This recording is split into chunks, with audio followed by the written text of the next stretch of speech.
आज अपन economic survey का chapter 3 start करेंगे। क्या है chapter 3? What is that external sector. External sector से क्या समझते हो आप लोग? ट्रेड वगैरह आएंगे सर इसमें, इंपोर्ट एक्सपोर्ट वगैरह। Import and export, trade with the world. Internal sector तो डोमेस्टिक सेक्टर हो गया, एक्सटर्नल मतलब जो वर्ल्ड के साथ ट्रेड होगा। तो अभी तक अपन ने जो चीजें पढ़ी वो ज्यादातर इंटरनल सेक्टर से रिलेटेड थी फर्स्ट एंड सेकंड चैप्टर में। अभी एक्सटर्नल सेक्टर, एक्सटर्नल सेक्टर में सारी चीजें आ जाएंगी। Trade with all other countries, BOP, इसमें इंपोर्ट एक्सपोर्ट कितना हुआ है, इंपोर्ट कितना हुआ है, सबसे ज्यादा इंपोर्ट किस कंट्री से हम लोग करते हैं, सबसे ज्यादा एक्सपोर्ट कहाँ करते हैं, कौन सी कमोडिटीज को एक्सपोर्ट करते हैं, कौन सी सर्विसेज को एक्सपोर्ट करते हैं, किन में हम डेफिसिट में और किन में हम सरप्लस में। ठीक है, डेफिसिट और सरप्लस। तो यही सारी चीजें पढ़नी। इन शॉर्ट लिखने को इसलिए कह रहा हूं कि जैसे अपन पढ़ रहे हैं कि top 10 countries where we export most, तो उनमें से टॉप 3 तुमने लिखनी है ना। ज्यादा टॉप 3 ही काम की आएंगी। जैसे कोई कंट्री मान लो कि टॉप 10 में अचानक आ गई है, पहले नहीं थी, तो वो एक थोड़ी सी इंपॉर्टेंट हो जाती है। बहुत इंपॉर्टेंट नहीं, but you can mention that country in the mains examination in your answer, है ना। प्री के पर्सपेक्टिव से मे भी इतना इंपॉर्टेंट ना हो, ठीक है, बट हाँ ये क्वेश्चन आ जाते हैं कि हम सबसे ज्यादा इंपोर्ट किस कंट्री से करते हैं, सबसे ज्यादा एक्सपोर्ट किस कंट्री के साथ करते हैं, सबसे ज्यादा ट्रेड डेफिसिट किस कंट्री के साथ है, और किस कंट्री के साथ अपन ट्रेड सरप्लस में। तो ऐसा नहीं है हम किसी भी कंट्री के साथ सरप्लस में नहीं है, सरप्लस में भी है। ठीक है, तो एक्सटर्नल सेक्टर ट्रेड जो है वो रिकवर हुआ है स्ट्रांगली इन 2021-22। रिकवर हुआ है मतलब ये कंपैरेटिव बेसिस पे होता है कि लास्ट ईयर पेंडेमिक के टाइम पे क्या ट्रेड डेफिसिट था, वहां से हमने रिकवर किया है। ठीक है, तो एक्सटर्नल ट्रेड जो है वो वहां पे बहुत सारे इंपैक्ट लग गए थे, ट्रेड हो नहीं पा रहा था इजीली, है ना, क्योंकि ट्रांसपोर्टेशन बंद हो गया था। सबसे बड़ी बात क्या थी? ट्रांसपोर्टेशन। लोगों ने कनेक्टिविटी खत्म कर दी थी। अब मान लो कि यूके से ही वायरस का आ रहा है, चाइना से आ रहा है, तो चाइना के साथ कनेक्शन ही खत्म कर दिया, कनेक्टिविटी बंद, तो ट्रेड कैसे होगा, है ना। तो इसलिए ट्रेड प्रीवियस ईयर से बहुत ज्यादा रिकवर किया है इसने with strong capital flow into India. और कैपिटल फ्लो हुआ है इंडिया में, जिसकी वजह से हमारा फॉरेक्स रिजर्व क्या हो गया है, 600+ बिलियन डॉलर, जो फर्स्ट टाइम हुआ है ना हिस्ट्री में। 633 बिलियन डॉलर हो गया है, तो ये फर्स्ट टाइम हुआ है हिस्ट्री में। ठीक है, फर्स्ट टाइम ही होगा, अभी तो अपने पास आने लगा पैसा। ठीक है, तो एक्यूमुलेशन ऑफ फॉरेक्स रिजर्व हुआ है इसकी वजह से, कैपिटल फ्लो की वजह से। कुछ डाउनसाइड रिस्क भी हैं। क्या अभी क्या हो रहा है, ग्लोबल लिक्विडिटी जो है वो टाइटनिंग हो रही है। अभी तक क्या चल रहा था, कोविड की वजह से बहुत ज्यादा क्वांटिटेटिव ईजिंग चल रही थी। क्वांटिटेटिव ईजिंग से तुम क्या समझते हो, अभी सिंपल टर्म्स में समझा रहा हूँ, लेटर ऑन इसको और डिस्कस करेंगे कि जब गवर्नमेंट, प्राइवेट सेक्टर के पास पैसा नहीं है खर्च करने के लिए, तो गवर्नमेंट क्या करती है, बहुत पैसा लोन के तौर पे देती है ना, बहुत लोन्स देती है गवर्नमेंट, और कम इंटरेस्ट रेट पे लोन प्रोवाइड करवाती है बिजनेसेस वगैरह को। जैसे हमारा भी आत्मनिर्भर कैंपेन लॉन्च हुआ था, जिसमें गवर्नमेंट ने एमएसएमईज के लिए बहुत लोन डिस्ट्रीब्यूशन के वो किए थे, वो करें। That is part of quantitative easing. But ये कौन करता है? Reserve bank of India. जो सेंट्रल बैंक्स होते हैं वो करते हैं इस पार्ट को, गवर्नमेंट भी करती है, दोनों मिलकर टैक्स रेट कम करना, एक्सपेंडिचर, गवर्नमेंट एक्सपेंडिचर बढ़ाना, ये सारा क्वांटिटेटिव ईजिंग का पार्ट है। तो गवर्नमेंट जो है बहुत ज्यादा क्या कर रही थी, एक्सपेंडिचर कर रही थी, है ना, बहुत ज्यादा लोन्स दे रही थी, सस्ते लोन्स दे रही थी। तो उसको क्या है, अब जैसे जैसे सिचुएशन ठीक होने लगी है, तो फेडरल रिजर्व वगैरह ने, यूएस के जो सेंट्रल बैंक है फेडरल रिजर्व, उसने भी अपनी पॉलिसीज को टाइट करना स्टार्ट कर दिया है। उसने क्या कर दिया है कि अब हम इंटरेस्ट रेट बढ़ाएंगे, जो कैपिटल फ्लो हम ज्यादा कर रहे थे मार्केट में, मनी सप्लाई को हमने बहुत ज्यादा बढ़ा रखा था, ईजिंग जो कर रखी थी उसको हम कम करेंगे। तो उसकी वजह से क्या है, लिक्विडिटी मार्केट से कम हो गई है ना, लिक्विडिटी कम हो जाएगी। गवर्नमेंट क्या करती है, सेंट्रल बैंक क्या करता है, जो बॉन्ड्स और सिक्योरिटीज होती है ना गवर्नमेंट की, उनको खरीदना स्टार्ट कर देता है बहुत ज्यादा उसमें, और उसके बदले में इंटरेस्ट देता है आपको। तो गवर्नमेंट की इस पॉलिसी, सेंट्रल बैंक की पॉलिसी क्या होता है, मनी सप्लाई इंक्रीज हो जाती है मार्केट में, है ना। अब गवर्नमेंट वापस से उस मनी सप्लाई को थोड़ा सा कम कर रही है, जो भी सारे के सारे सेंट्रल बैंक से एक चीज कर रहे हैं, उसकी वजह से लिक्विडिटी टाइट थोड़ी सी कम होती जाएगी, है ना। और volatility in government commodity price में अभी भी वॉलेटिलिटी बहुत है। प्राइस फ्रेट कॉस्ट, जो हाई फ्रेट कॉस्ट, जो फ्रेट्स हैं जिनके थ्रू सामान इधर वो कॉस्ट अभी भी हाई है, क्योंकि पेट्रोलियम, दूसरा कंटेनर, ये सारी चीजें महंगी हो गई हैं। ठीक है, coupled with the fresh resurgence of कोविड-19, और नए नए वेरिएंट आते जा रहे हैं कोविड-19 के। तो ये सबसे बड़ा चैलेंज है कि समझ आता नहीं, नया वेरिएंट आ जाता है ना, डेल्टा गया तो ओमिक्रॉन आ गया, कुछ ना कुछ आता जा रहा है, जिसकी वजह से बार बार नए नए इंपैक्ट्स क्रिएट होते जाते हैं, रुकावटें आती रहती है। ठीक है, ये बेसिक ओवरव्यू है ट्रेड का। Owing to recovery of global demand recover हो रही है वापस से, coupled with the revival in domestic activity, India's merchandise export and import जो है उसने रिबाउंड किया है स्ट्रांगली, है ना।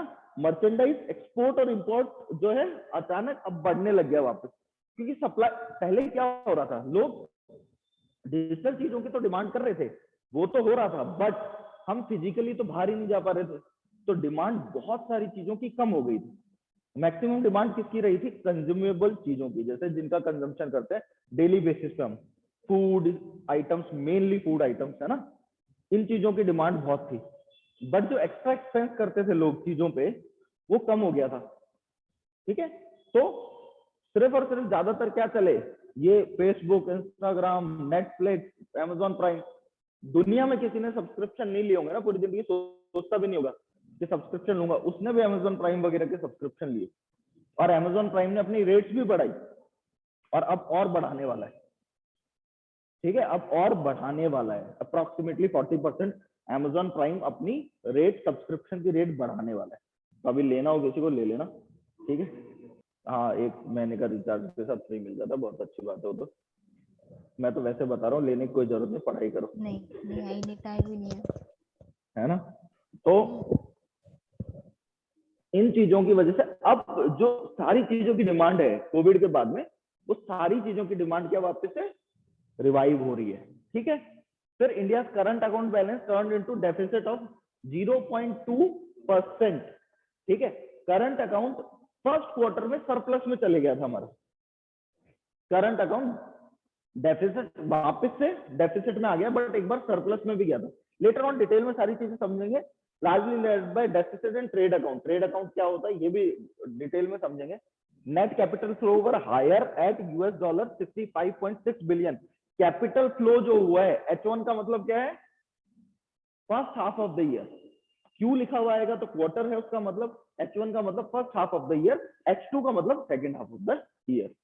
ठीक है, on account of continued inflow of foreign investment, revival in net external commercial borrowing, higher banking capital and additional special drawing rights allocation। कौन करता है SDR का allocation? IMF special drawing rights का allocation कौन करता है? पूरी कंट्री की बात हो रही है ना बेटा। GDR भी होते हैं ना, ग्लोबल भी होते हैं, वो अलग चीज है। ओके, है ना, वो अलग चीज है।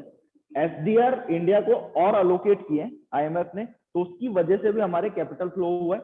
तो कैपिटल फ्लो किसकी वजह से होता है? Foreign investment. अब फॉरेन इन्वेस्टमेंट के भी डिफरेंट पार्ट है, आगे उसको पढ़ते हुए चलेंगे, इकोनॉमिक सर्वे में सारी चीजें डिस्कस करेंगे। फर्स्ट हम पढ़ते हैं ग्लोबल इकोनॉमिक एनवायरनमेंट इस टाइम कैसे, क्या है, क्या उसमें चेंजेस आए हैं और कितना ज्यादा वो बढ़ा है या कम हुआ है कोविड की वजह से। तो कोविड-19 pandemic continue to impact the global economic environment during 2021। अब 3 वेव तो आ चुकी है कोविड-19 की, है ना। तो अब देखो फोर्थ भी आ सकती है, नए नए वेरिएंट आ जाते हैं अचानक से। तो first half of 2021 witnessed an acceleration in the global economic activity, क्योंकि एक बार वेव के बाद थोड़ा सा कम हो गया था, उस टाइम पीरियड पे इकोनॉमिक एक्टिविटीज बहुत तेज बढ़ी थी, क्योंकि लल आया हुआ था ना, काफी टाइम का लल था, काफी टाइम से स्लो डाउन था, कोई एक्टिविटीज नहीं हो रही थी। और फर्स्ट लॉकडाउन तो कंप्लीट लॉकडाउन था, उसमें कोई एक्टिविटीज अलाउड ही नहीं थी, है ना। जैसे ही वो ओपन हुआ, मैन्युफैक्चरिंग और सर्विसेज सब भाग के दौड़ के, सर्विस सेक्टर तो बिल्कुल प्रॉपर ही उस पर बूम पे आ गया, कि होम वर्क फ्रॉम होम था, काम कर रहे थे लोग आराम से बरमूडा पहन पहन के, कोई दिक्कत ही नहीं थी, मस्त। witnessed acceleration in global economic activity that lifted the merchandise trade about pre-pandemic level. ठीक है, प्री पेंडेमिक जो पीक था ना उसके भी ऊपर चले गया मर्चेंडाइज ट्रेड जो था, क्योंकि इस टाइम पीरियड पे मर्चेंडाइज ट्रेड फर्स्ट लॉकडाउन में सारे वर्ल्ड में बंद हो गया। रिक्वायरमेंट तो थी, जैसे ही लॉकडाउन ओपन हुए merchandise trade first half of 2021 year जो है उसमें बहुत तेज निकला। ग्रोथ प्रोजेक्शन, ग्लोबल ट्रेड की ग्रोथ प्रोजेक्शन क्या रही, ग्लोबल ट्रेड की बात कर रहा हूं मैं, ये जीडीपी ऑफ वर्ल्ड की बात नहीं कर रहा हूं, ये ध्यान रखना, कंफ्यूज मत होना दोनों चीजों में। ग्लोबल ट्रेड कितना बढ़ेगा उसका प्रोजेक्शन आईएमएफ ने क्या किया कि जो गुड्स एंड सर्विसेज में ट्रेड वॉल्यूम जो रहेगी 2021 में 9.7% रही है। ठीक है, अभी तक रियल डेटा आने में टाइम लगता है चीजों का। ठीक है, और सेकंड क्या है 2021 में 6.7% हो जाएगी। यहाँ तो अचानक से इंक्रीज हुई है ना इसलिए, बट फिर वापस से एक स्टेबल फॉर्म पे आ जाएगी वो धीरे धीरे। तो 2021 में 6.7% आईएमएफ कह रहा है कि इतना रहने वाला है ग्लोबल ट्रेड ग्रोथ। ये ग्लोबल ट्रेड वॉल्यूम की बात कर रहे हैं हम परसेंटेज टर्म में। इसने आईएमएफ की आती है वर्ल्ड इकोनॉमिक आउटलुक, ये याद रखना। वर्ल्ड इकोनॉमिक आउटलुक कौन निकालता है, आईएमएफ। फिर नेक्स्ट है डब्ल्यूटीओ। डब्ल्यूटीओ ने फोरकास्ट करता है, फोरकास्ट मतलब पहले से बताना कि क्या होगा। 21 का उसने बोला 10.8% रहने वाला और 22 में 4.7% पे आ जाएगा वापस से। ठीक है, उसका रीजन तुमको बता चुका हूं मैं, क्योंकि अचानक से डिमांड बहुत ज्यादा इंक्रीज हुई थी, अब वो स्टेबलाइज हो रही है। अब ये आउटलुक वगैरह जो है ये इतने इंपॉर्टेंट नहीं है कि आईएमएफ का ट्रेड वॉल्यूम पे आउटलुक क्या है, बट हमारे माइंड में कहीं ना कहीं बैकग्राउंड में ये नॉलेज होनी चाहिए। ठीक है, तो प्रोजेक्शन ऑफ वर्ल्ड ट्रेड ये ग्राफ के थ्रू समझा रखा है, सेम लाइन से। देखो 2017 में 5.6% था, उसके बाद 3.9, फिर ये world trade volume in goods and services IMF के अकॉर्डिंग है, ब्लू वाली लाइन, और ये जो है रेड वाली लाइन ये डब्ल्यूटीओ की है। ठीक है, फिर 0.9 मतलब 2019 में ये सिचुएशन आ गई थी। देखो कोई वॉल्यूम ग्रोथ ही नहीं है, डब्ल्यूटीओ कह रहा है जीरो, कोई कुछ नहीं होगा।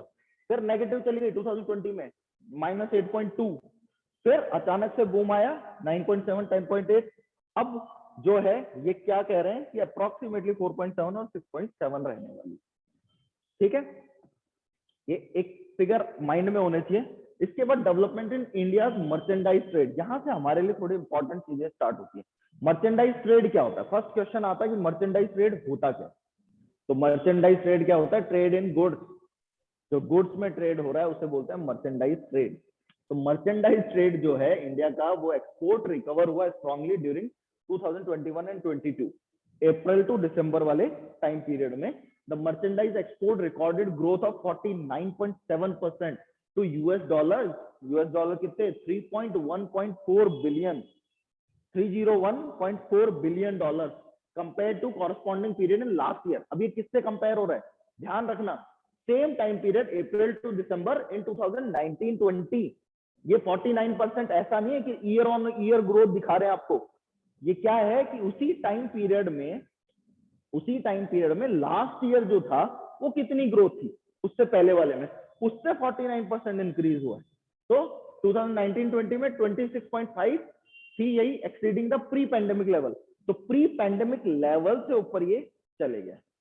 ठीक है, फिर इंडिया मर्चेंडाइज एक्सपोर्ट, ये देखो नॉन पीओएल का मतलब क्या है। अच्छा चलो, ये पीओएल क्या होता है, पेट्रोलियम ऑयल एंड लुब्रिकेंट, इसको हटा के इसका एक्सपोर्ट जो है ये इस वाले कलर में डॉट डॉट जो है, और ब्लू कलर में नॉन पीओएल एक्सपोर्ट है। बाकी जो भी जितने भी गुड्स है उन सब का एक्सपोर्ट। ठीक है, relative contribution in export growth driven by both POL and non POL, दोनों से ये रिलेटिव कंट्रीब्यूशन है। देखो year on year, quarter on quarter basis पे आपको दिख रहा है। क्वार्टर 1 में ये किस पॉइंट पे था, लगभग 80 यूएस बिलियन डॉलर। क्वार्टर 2 में ये कम हो गया, फिर क्वार्टर 3 में और कम हो गया। तो क्वार्टर 1 में जो है 2021-22 में ये बहुत इंक्रीज हुआ है। ठीक है,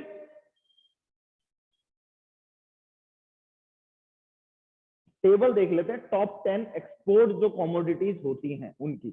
ठीक है, टॉप 10 कौन कौन सी कमोडिटीज इंडिया से एक्सपोर्ट हो रही हैं। कमोडिटीज मतलब गुड्स, सबसे ज्यादा एक्सपोर्ट कौन सी हो रही है 2019-20 से लेके 21-22। ये पी का मतलब है प्रोजेक्टेड, है ना, ये प्रोजेक्शन है कि इतनी होगी। ठीक है, ये कंफर्म नहीं है। तो ये क्या है, प्रोजेक्टेड ग्रोथ है। 2019-20 में 41.3 बिलियन यूएस डॉलर था, से 13.2% शेयर था पेट्रोलियम प्रोडक्ट्स का, जो इंपोर्ट एक्सपोर्ट कर रहे थे हम। अब तुम ये समझो, पेट्रोलियम प्रोडक्ट्स हम एक्सपोर्ट करते हैं। इंटरेस्टिंग चीज है ना, हमारे पास पेट्रोल नहीं है, क्रूड ऑयल खुद के पास, पर एक्सपोर्ट करते हैं हम। हमारा नंबर 1 प्रोजेक्ट क्या है जिसको हम एक्सपोर्ट करते हैं, वो पेट्रोलियम प्रोजेक्ट। ये पेट्रोलियम जेली, बहुत सारे पेट्रोलियम के प्रोडक्ट्स बनते हैं जो रिफाइन होने के बाद बनते हैं। हम एक्सपोर्ट, सबसे ज्यादा इंपोर्टर किसके हैं, क्रूड ऑयल के, और एक्सपोर्ट क्या कर रहे हैं, पेट्रोलियम प्रोडक्ट। उसको रिफाइन करने के बाद हमारे पास बड़ी बड़ी रिफाइनरीज है, रिलायंस वगैरह, बहुत बड़े बड़े इसमें रिफाइनरीज, गवर्नमेंट खुद इसका बहुत बड़ा पार्ट है। ठीक है, तो बहुत सारी इंडस्ट्रीज हैं, अडानी पेट्रोलियम प्रोडक्ट्स, रिलायंस खुद इसमें बहुत बड़ा एक पार्टनर है। तो ये पेट्रोलियम प्रोडक्ट हम सबसे ज्यादा एक्सपोर्ट करते हैं। रिफाइन होने के बाद जो प्रोडक्ट बनते हैं पेट्रोलियम से, वो उनकी बात कर रहे हैं हम ये। ठीक है, नेक्स्ट हम क्या एक्सपोर्ट करते हैं, अभी ये क्या रहा है 2021-22 में 14.9 रहने वाला है परसेंटेज टर्म्स पे, और वैसे डॉलर के टर्म में 39.5 बिलियन डॉलर रहने वाला है। ठीक है, अप्रैल टू 2020-21 में ये 15.3 था, अप्रैल नवंबर में अब 39.5 है। तो ये इसी क्वार्टर का देख लो आप। उसके बाद precious stone, pearl, semi precious stone, इन सबके हम सबसे बड़े एक्सपोर्टर हैं। ये इंपोर्ट भी बहुत करते हैं और एक्सपोर्ट भी बहुत करते हैं, क्योंकि हमारे यहाँ पर जो ये कटिंग वगैरह की, डायमंड कटिंग वगैरह की बहुत ज्यादा मशीनरी लगी हुई है। आप शहर में जाकर देखोगे, जयपुर में जौहरी बाजार है ना, सुना है ना सबने, जौहरी बाजार में बहुत सारे स्टोन जो है ना, स्टोन कटर्स लगे हुए हैं, जो स्टोन को काट के उनको एक शेप देते हैं। डायमंड को सिर्फ डायमंड काट सकता है, पता है ना, diamond is the strongest carbon, एक मटेरियल भी कह सकते हो, स्ट्रॉन्गेस्ट मटेरियल है। हाँ, कार्बन कंपाउंड होता है, तो डायमंड हेक्सागोनल कटर बॉन्ड से ही में। वो कटता है। ठीक है, तो स्टोन कटर्स भी बहुत सारे लगे हुए हैं। तो इंडिया से ये प्रेशियस स्टोन्स, पर्ल्स वगैरह भी बहुत ज्यादा एक्सपोर्ट होते हैं। सेकंड नंबर पे कौन सा आता है, तो ये आपके लिए इंपॉर्टेंट है। फर्स्ट पे पेट्रोलियम प्रोडक्ट है, सेकंड पे प्रेशियस स्टोन्स, पर्ल्स और सेमी प्रेशियस स्टोन्स इंपॉर्टेंट है। थर्ड आयरन एंड स्टील, ये हम एक्सपोर्ट करते हैं। जो पार्ट कितना है, 6% का पार्ट करता है इसमें टोटल एक्सपोर्ट्स में। उसके बाद आते हैं ड्रग फॉर्मुलेशन। अब आप देखो, है ना, gold, other precious metal, jewellery वगैरह भी हम एक्सपोर्ट कर रहे हैं। Organic chemical, electric machinery, aluminium products of the aluminium product of iron steel, marine product. Marine मतलब कौन सी machinery, electric machineries and equipment. Electric machinery, जो भी इलेक्ट्रिक मशीनरी बनती है, तो बहुत सारे सेक्टर की इलेक्ट्रिक मशीनरी करते हैं। जो फैक्ट्रीज वगैरह में मशीन रखी है उनकी बात हो रही है। काफी सारी मशीनरीज इंडिया में मैन्युफैक्चर होती हैं जो एक्सपोर्ट करते हैं। अच्छा देखो, ये एक्सपोर्ट ऐसा थोड़ी है यूएस को ही कर रहे हैं, हमसे कम टेक्नोलॉजिकली डेवलप्ड भी तो देश है ना, नेपाल, बांग्लादेश और साउथ ईस्ट एशिया के देश, इधर जो अफ्रीकन कंट्रीज है, तो सब जगह पे जाता है ना एक्सपोर्ट, तो उस हिसाब से। तो इन 10 कमोडिटीज से कितना टोटल बनता है, 124.1 बिलियन डॉलर और 46.7% टॉप 10 से। बाकी उसके अलावा भी बहुत सारी चीजें एक्सपोर्ट होती हैं। ठीक है, बट हमारे लिए टॉप 3 ज्यादा इंपॉर्टेंट होती है। ठीक है, टॉप 10 में अगर कुछ स्पेसिफिक इंपॉर्टेंस कुछ आई है किसी चीज की, तो वो इंपॉर्टेंट हो जाता है एक अलग से। The rise in export is contributed by high growth in petroleum, oil and lubricant. Export consisting about 15% of total export है ये। ठीक है, as well as non POL export. इसके अलावा जो बाकी 6-7 चीजें और देखी तुमने, वो सारी नॉन पीओएल थी। ठीक है, प्रेशियस स्टोन्स और machineries and all these chemical things, ये सारी जिनमें पेट्रोल यूज नहीं हो रहा, लुब्रिकेंट्स यूज नहीं हो रहे, ऑयल का कुछ वो नहीं। Owing to rise in global crude prices, अब ग्लोबल क्रूड प्राइसेस भी वापस बढ़े थे। एक टाइम था जब नेगेटिव में चले गए थे, पर बैरल जो कॉस्ट थी वो नेगेटिव में चल रही थी। फिजिकल टर्म्स में मतलब क्यों चल रही थी, कभी सोचा है यार नेगेटिव कैसे जा सकती किसी चीज की? क्योंकि इतना ज्यादा प्रोडक्शन हो गया था और स्टोरेज की फैसिलिटीज नहीं थी, है ना, डिमांड कम हो गई थी। अब स्टोरेज की फैसिलिटी नहीं होगी तो कहीं स्टोर करने के लिए आपको पैसा देना पड़ेगा उस चीज का, तो चीज की प्राइस नेगेटिव में चली गई। बट इंडिया के पास भी इतनी स्टोरेज की फैसिलिटी नहीं थी कि उसको ले सके हम उतने सस्ते दाम पे। हाँ, अब हम स्टोरेज फैसिलिटीज हमारी इंक्रीज कर रहे हैं पेट्रोलियम प्रोडक्ट्स वगैरह के लिए, पेट्रोलियम क्रूड ऑयल के लिए बेसिकली, है ना। उससे क्या हुआ, exports have more than doubled and their share rose to 14.9% from 8.8% in corresponding period। Oil prices जो बढ़ी उससे क्या हुआ, हमारे जो एक्सपोर्ट के प्रोडक्ट्स थे पेट्रोलियम प्रोडक्ट्स वो भी बहुत इंक्रीज हुए, उनके प्राइसेस भी बढ़ेंगे, प्राइस बढ़ेंगे तो उनका शेयर भी बढ़ जाएगा ना टोटल में, क्योंकि महंगी बिक रही है चीजें तो ज्यादा पैसे मिल रहे हैं, तो उनका शेयर भी इंक्रीज हो गया। Export of pearls and precious semi precious things, इनका भी ग्रोथ हुई 88% इन अप्रैल। क्यों? क्योंकि इनकी क्या किया इन्होंने, जो कस्टम ड्यूटीज वगैरह थी उनको कम किया था गवर्नमेंट ने रिडक्शन किया था इंपोर्ट ड्यूटीज पे, प्रेशियस मेटल्स जो है उनको इंपोर्ट करने पे उस पे इंपोर्ट ड्यूटी कम कर दी। मैंने क्या कहा, सारी चीजें यहाँ पे माइन नहीं हो रही, जैसे बहुत सारे प्रेशियस स्टोन्स हैं, आपने सफायर का नाम सुना होगा, येलो सफायर, ब्लू सफायर, पुखराज हिंदी में जिसको बोलते हैं येलो सफायर, ब्लू सफायर, नीलम, है ना।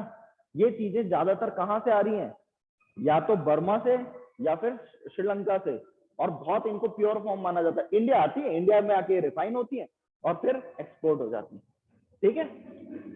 The export of aluminium product is the newly added commodity in the list of top 10 exported during April November. अब ये एल्यूमिनियम प्रोडक्ट जो है ये टॉप 10 में पहली बार आए, एक न्यू एंटिटी है ये, तो इसको हमको ध्यान रखना है, ये इंपॉर्टेंट हो जाता है।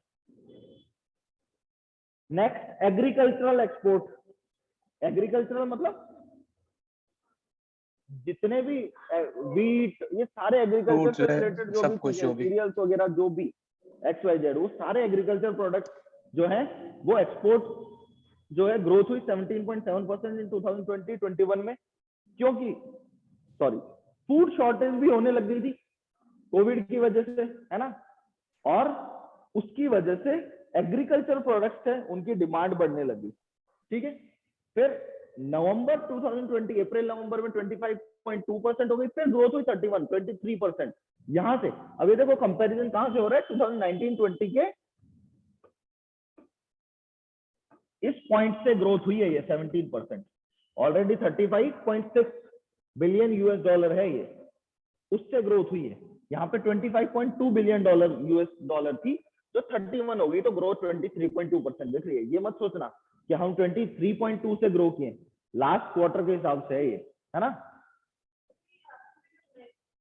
नहीं, कितना ग्रोथ हुई इतनी जरूरत नहीं है, बट हाँ हमको एक ओवरऑल ऊपर से आइडिया होना चाहिए कि टॉप कंट्रीज वगैरह मेंस के हिसाब से इंपॉर्टेंट है। अब ये जो पाई चार्ट है ये हमारे लिए इंपॉर्टेंट है कि हम सबसे ज्यादा एक्सपोर्ट किस कंट्री को करते हैं in percentage terms. Pie chart समझते हो ना, 100% होता है, उसको डिवाइड करते हैं हम, तो इन परसेंटेज टर्म्स सबसे ज्यादा हम यूएस को एक्सपोर्ट करते हैं, ठीक है। उसके बाद यूएई को करते हैं, फिर टॉप 10 डेस्टिनेशन है, फिर चाइना का नंबर आता है, फिर Bangladesh, Hong Kong, Singapore, Netherlands, UK, Belgium and Germany, ठीक है। तो ये हमें पता होना चाहिए कि यूएस को हम 18.4% एक्सपोर्ट कर रहे हैं।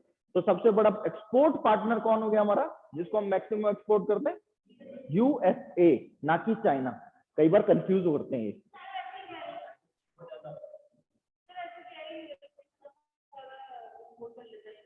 बेटा बहुत सारी चीजें, पेट्रोलियम प्रोडक्ट्स हैं और बहुत सर्विसेज बहुत एक्सपोर्ट होते हैं। हालांकि ये मर्चेंडाइज की बात हो रही है, पर बहुत सारी चीजें हैं जो यूएस में एक्सपोर्ट होती है इंडिया की, है ना। टीज है, टी, कॉफी, ये भी बहुत एक्सपोर्ट होती है, और बहुत इनको वो माना जाता है वहां पे कि इंडिया की मतलब अच्छी क्वालिटी है, बेस्ट क्वालिटी। कॉफी को भी, इंडिया की कॉफी को बेस्ट क्वालिटी कॉफी माना जाता है। हमारे पास नहीं आती उसका मतलब ये थोड़ी कि एक्सपोर्ट बढ़िया नहीं कर रहे हैं, ठीक है। और ये प्रेशियस स्टोन्स वगैरह, वहां पे गोल्ड एंड सिल्वर का जो इतना है ना क्रेज नहीं है, पर स्टोन्स का क्रेज है, ठीक है। वहां तुम सोना वोना पहने हुए कम लोगों को देखोगे, पर डायमंड पहने हुए बहुत लोग दिख जाएंगे। जितने भी रैपर्स होते हैं दांतों में भी डायमंड लगा घूमते रहते हैं, देखे होंगे ना, वो बिल्कुल एकदम बड़ी बड़ी चेन पहन लेंगे, अपना नाम लिखवा के एकदम चलते हुए ऐसे हैं मस्त कूल, हाँ अभी कुछ टाइम पहले आया जिसने सर के अंदर ही डायमंड लगवा लिया अपने। देखो लोगों के शौक है, शौक तो क्या करेगा, पैसा एक्स्ट्रा है ना, नहीं तो उसको रिक्शा वाले से पूछो सर में डायमंड लगा सकता है क्या, वो कहेगा डायमंड दिखाओ तो सही पहले होता कैसा है। ठीक है, ये हमारी टॉप 10 एक्सपोर्ट डेस्टिनेशन है। फिर बात आती है progress on trade agreement. Trade agreement समझते हो क्या होता है? WTO बहुत अच्छे से अपन ने डिटेल में पढ़ा था। अब आप समझो कि WTO अपने आप में एक बहुत बड़ा इंस्टीट्यूशन है जो उसने एक वर्ल्ड प्लेटफॉर्म पे इंटरनेशनली ट्रेड एग्रीमेंट्स कर रखे हैं, जिसमें हमने काफी सारे एग्रीमेंट्स पढ़े थे। एग्रीमेंट ऑन एग्रीकल्चर है ना, ट्रिप्स ट्रिम्स, बहुत सारी चीजें। तो WTO में ये इंटरनेशनल लेवल पे होता है, जितने भी उसकी मेंबर कंट्रीज है सब मिलके करती हैं। बट आप किसी एक पर्टिकुलर कंट्री के साथ भी ट्रेड एग्रीमेंट कर सकते हो। ऐसे ही हमने बहुत सारे ट्रेड एग्रीमेंट जिन पे हमारा काम चल रहा है। कॉम्प्रिहेंसिव इकोनॉमिक कोऑपरेशन एग्रीमेंट, सेका जो है, इसका किसका, इंडिया एंड ऑस्ट्रेलिया का ये ट्रेड एग्रीमेंट है, जिसमें ये एक दूसरे पे क्या करते हैं कि देखो आपको हम सप्लाई कुछ चीजों में इंपोर्ट ड्यूटीज वगैरह टैक्सेस वगैरह को बहुत ज्यादा रिड्यूस कर दिया जाता है, कहीं कहीं फ्री कर दिया जाता है ना, इजी कर दिया जाता है ट्रांसपोर्टेशन को, है ना। टैरिफ और नॉन टैरिफ बैरियर, दो बैरियर होते हैं, तो नॉन टैरिफ बैरियर्स को भी कम किया जाता है ना इन एग्रीमेंट्स में। तो पर्सनल नहीं कर सकते, मैंने बताया तो था, ग्रुप्स भी कर सकते हैं आपस में, वो कर सकते हैं। WTO के मेंबर होते हुए भी पर्सनल आपस में रीजनल एग्रीमेंट्स भी किए जा सकते हैं, कि बहुत सारी कंट्रीज ने मिलके एग्रीमेंट कर रखा है, जिसका सार्क मैंने बताया था, एशियान बताया था आपको, है ना, काफी सारे। उसके अलावा RCEP का भी मैंने बताया था आपको कि वो भी एक चल रहा है एग्रीमेंट। फिर हमारा एक एग्रीमेंट है किसके साथ, FTA, free trade agreement with European Union. Next comprehensive economic partnership agreement with CEPA with Canada, ठीक है, CEPA with UAE, United Arab Emirates, इनके साथ हमारे काफी सारे चल रहे हैं। इसके अलावा भी India reviewing the existing trade agreement, जो अभी ऑलरेडी हमने ट्रेड एग्रीमेंट कर रखे हैं बहुत सारी कंट्रीज के साथ, उनको भी रिव्यू कर रहे हैं, सिंगापुर, एशियान वगैरह को, और उनमें भी और नए चेंजेस लाने की कोशिश कर रहे हैं, अमेंडमेंट लाने की कोशिश कर रहे हैं, नेगोशिएशंस चल रही हैं इन पे UAE वगैरह के साथ। नेक्स्ट आता है मेजर स्कीम एंड इनिशिएटिव्स। ये मेजर स्कीम एंड इनिशिएटिव्स हैं टू बूस्ट एक्सपोर्ट्स। एक्सपोर्ट्स को बूस्ट करने के लिए कुछ मेजर स्कीम और इनिशिएटिव गवर्नमेंट ले रही है, जिससे इंडिया का एक्सपोर्ट क्या हो सके, बूस्ट हो सके। तब ये पार्ट हमारे लिए इंपॉर्टेंट है, ठीक है, दिस इज इंपॉर्टेंट। ये स्कीम्स वगैरह हमको नाम याद रखने, export oriented. रेमिशन of duties and taxes on exported products. WTO के हिसाब से जो एक्सपोर्टेड प्रोडक्ट्स है ना, उन पे लेवल प्लेइंग फील्ड बनाया जा सके, किसके लिए, डोमेस्टिक प्रोड्यूसर्स वगैरह के लिए। अब जैसे मान लो कि एक टायर कंपनी है ना, वो टायर बनाएगी तो रॉ मटेरियल भी लाएगी, उस पर उसको GST देना होगा, कुछ और लाएगी तो उस पर टैक्स देना होगा, फिर वो जो रबड़ वगैरह लाएगी उनसे एक टायर बनेगा, है ना, मशीनरी भी लाएगी टायर बनाने वाली, उस पर भी उसने टैक्स दिया है। अब ये इतना टैक्स देने के बाद टायर जो कॉस्टिंग आ रही है, वो इंटरनेशनल मार्केट में मे बी जो बड़े प्रोड्यूसर्स है उनके साथ कंपटीशन में नहीं आ पाए, और वो चीज को एक्सपोर्ट नहीं कर पाए उस प्राइस पे जो आ रही है, क्योंकि उसकी मैन्युफैक्चरिंग में कॉस्टिंग जो आ रही है वो ऑलरेडी हाई है कंपैरेटिवली, तो मार्जिन ही नहीं बच रहा। अब गवर्नमेंट क्या करती है कि आपको एक्सपोर्ट करते हो अगर आप उन चीजों को, तो आपने जो टैक्सेस दिए इनमें क्या दे देगी, रेमिट कर देगी, इनको कुछ ना कुछ आपको बेनिफिट दे देगी, एक्सपोर्ट पे कोई टैक्स नहीं लगाएगी, जिससे आप उन प्लेयर्स के साथ लेवल प्लेइंग फील्ड में आ जाओगे, है ना, वो कॉम्पिटिटिव प्राइस पे आप अपने प्रोडक्ट्स को बाहर भेज पाओगे। तो उसके लिए हर चीज के एक्सपोर्ट, मर्चेंडाइज के एक्सपोर्ट पे टैक्स बेनिफिट गवर्नमेंट देती है। ये स्कीम है जिसने पहले, इसमें कौन सी स्कीम थी, इंप्रूवमेंट किया है, पहले वाली scheme merchandise export from India scheme थी, उसमें और इंप्रूवमेंट करके इस स्कीम को लाए हैं। New scheme reimburses currently unrefunded central, state and local taxes and duties incurred in the process of manufacturing and distribution of exported products, thereby provides a level playing field for domestic industry abroad। समझ गए? तो जो already tax लिए हैं वो भी return कर रही है, रीइंबर्स कर दिया उनको, ठीक है। नहीं बेनिफिट दे रही है, जैसे देखो electricity duty, value added tax, और काफी सारे टैक्स, जो टैक्स लेने हैं वो ले रही है, बट जो एडिशनल टैक्स है ना, जिनकी वजह से उनकी मैन्युफैक्चरिंग कॉस्ट बढ़ रही है, वो उनको रीइंबर्स करने का प्लान है। जिनसे ले ली ऑलरेडी, नए प्रोडक्शन वगैरह पे बेनिफिट दे रही है एक्सपोर्ट टैक्स वगैरह में, जैसे पहले भी दे चुके ना लोग, तो उन टैक्सेस की बात कर रहे हैं। कुछ टाइम पीरियड फिक्स किए जाते हैं स्कीम्स में, है ना, तुमको बस आइडिया होना चाहिए किससे रिलेटेड स्कीम है, क्या है वो स्कीम, ठीक है।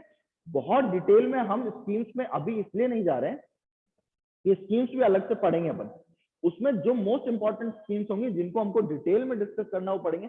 पर क्या हो रहा है पिछले 2-3 साल से जो यूपीएससी का प्रीलिम्स का पैटर्न है ना, उसमें स्कीम्स को कम पूछना स्टार्ट कर दिया उन्होंने, स्कीम्स डायरेक्ट नहीं आ रही, मेंस में आ रही हैं। और मेंस में आप स्कीम्स को मेंशन करते हो, उनकी थोड़ी डिटेल देते हो, क्योंकि 200 वर्ड्स ही हैं आपके पास या 250 वर्ड्स हैं, तो आप ऐसा नहीं कर सकते एक ही स्कीम को पूरा पूरा डिस्कस कर दिया। आपको उसका क्या लिखना पड़ेगा, मोस्ट इंपॉर्टेंट क्रक्स लिखना पड़ेगा वहां पे, ठीक है। नेक्स्ट है developing district as export hub. Government क्या कर रही है, जो डिस्ट्रिक्ट है ना उनको डेवलप कर रही है एज एक्सपोर्ट हब। जैसे सेज का नाम सुना है आपने ना, या फिर स्पेशल इकोनॉमिक जोन के अलावा एक्सक्लूसिव इकोनॉमिक जोन्स भी होते हैं, ईईजेड्स भी, है ना। इनको सॉरी, इनके साथ साथ डिस्ट्रिक्ट जो है, जैसे मान लो अपन सैफरॉन ले लेते हैं, छोड़ो है ना साड़ियों को छोड़ो, सैफरॉन, कश्मीर का सैफरॉन जो है बहुत फेमस है ना। अब कश्मीर का जो सैफरॉन है उसमें जिस डिस्ट्रिक्ट में, कश्मीर में कौन सी है, पहलगाम डिस्ट्रिक्ट जो है, पहलगाम के आसपास वाली जो पूरा पार्ट है ना, वहां सबसे ज्यादा केसर उगाया जाता है, वहां सबसे ज्यादा सैफरॉन की खेती होती है। तो उन डिस्ट्रिक्ट को ही पूरी को सैफरॉन के एक्सपोर्ट हब के तौर पे डेवलप करने का प्लान, एक एग्जांपल दे रहा हूं मैं ये, है ना। तो जो डिस्ट्रिक्ट जिन चीजों के लिए फेमस है उनको उनका एक्सपोर्ट हब बनाने के लिए काम कर रहे हैं। इसमें बहुत सारी चीजें बनाई जा रही हैं। ज्योग्राफिकल इंडिकेशन, ज्योग्राफिकल इंडिकेशन क्या होता है, जिस एरिया में किसी चीज का प्रोडक्शन होता है ना, या मैन्युफैक्चरिंग का एक स्पेशल मेथड होता है, बनाने का स्पेशल मेथड होता है उस चीज को, तो उस एरिया, पर्टिकुलर एरिया में जीआई टैग दे दिया जाता है उस चीज को। जीआई टैग का मतलब उस तरीके से, जिस तरीके से उस एरिया में बनाई जा रही है, तो आप वहीं पे बना सकते हो उसी एरिया में। ग्लोबल मतलब ज्योग्राफिकल इंडिकेशन है कि ये इस एरिया से आ रही है चीज, है ना, तो वो एक तरह से उसको ऑथेंटिसिटी दे देती है। जैसे बंगाल और उड़ीसा में रसगुल्ले को लेके बहुत बड़ी लड़ाई है ना, किसका रसगुल्ला पहले आया, ठीक है, किसका रसगुल्ला ओरिजिनल रसगुल्ला है, ये बहुत बड़ी लड़ाई है। अब तो दोनों के रसगुल्ले को जीआई टैग मिल गया, तो अब उस जिस मेथड से उड़ीसा बनाता है वो डिफरेंट है, और जिस मेथड से वेस्ट बंगाल बना रहा है वो डिफरेंट है। दोनों के मेथड भी डिफरेंट है, आप उनको भी कॉपी नहीं कर सकते, है ना। ऐसा नहीं है कि मतलब एक्सपोर्ट वगैरह के बड़े लेवल के हिसाब से बात कर रहे हैं, अपने घर में बना के खा सकते हो कि भाई दुकान से लाना पड़ेगा बंगाल जाके, ऐसा नहीं है। यूट्यूब पे रेसिपी देखो, घर बनाओ, खाओ, कोई दिक्कत नहीं, ठीक है। तो ऐसे एग्रीकल्चरल के क्लस्टर्स बनाए जा रहे हैं। टॉय क्लस्टर की बात कर रहे हैं, जैसे आंध्र प्रदेश में जीआई टैग मिला हुआ है एटिको पक्कास को। ये जो टॉयज हैं, हाँ, तो अब इनको एक्सपोर्ट के हिसाब से डेवलप किया जाएगा, टॉय क्लस्टर बनाए जा रहे हैं, और टॉय इंडस्ट्री में बहुत ज्यादा काम चल रहा है, ठीक है। तो ये तो हो गया एक्सपोर्ट डिस्ट्रिक्ट हब की तौर पे डेवलप किए जा रहे हैं।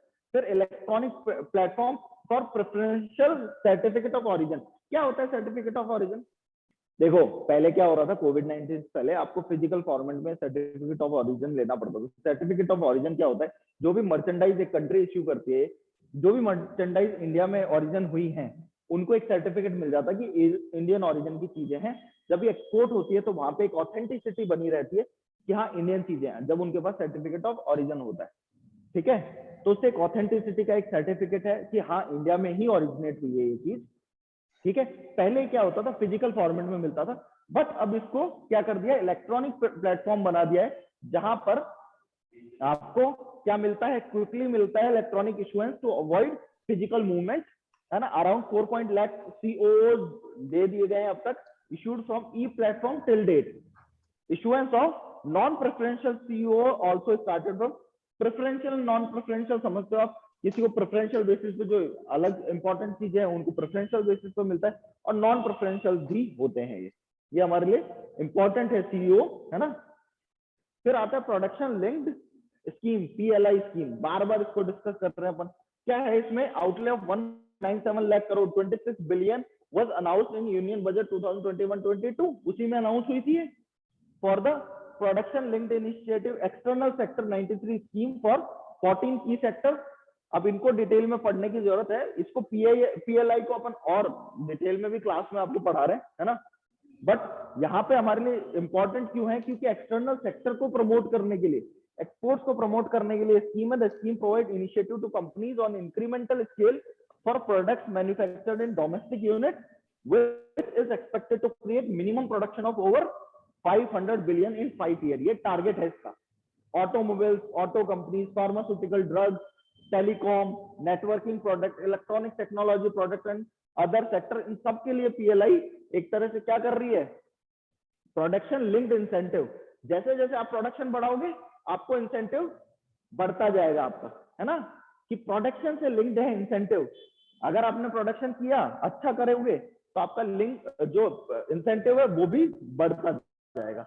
Infusion of capital in Exim bank. Exim bank क्या है, export import bank of India, है ना, जो एक्सपोर्ट और इंपोर्ट के लिए लोन देता है, ठीक है। उसमें कैपिटल इन्फ्यूजन किया गया, मतलब कैपिटल 750 करोड़ उसके अंदर डाले गए कि आप लोन दे सको, और है ना।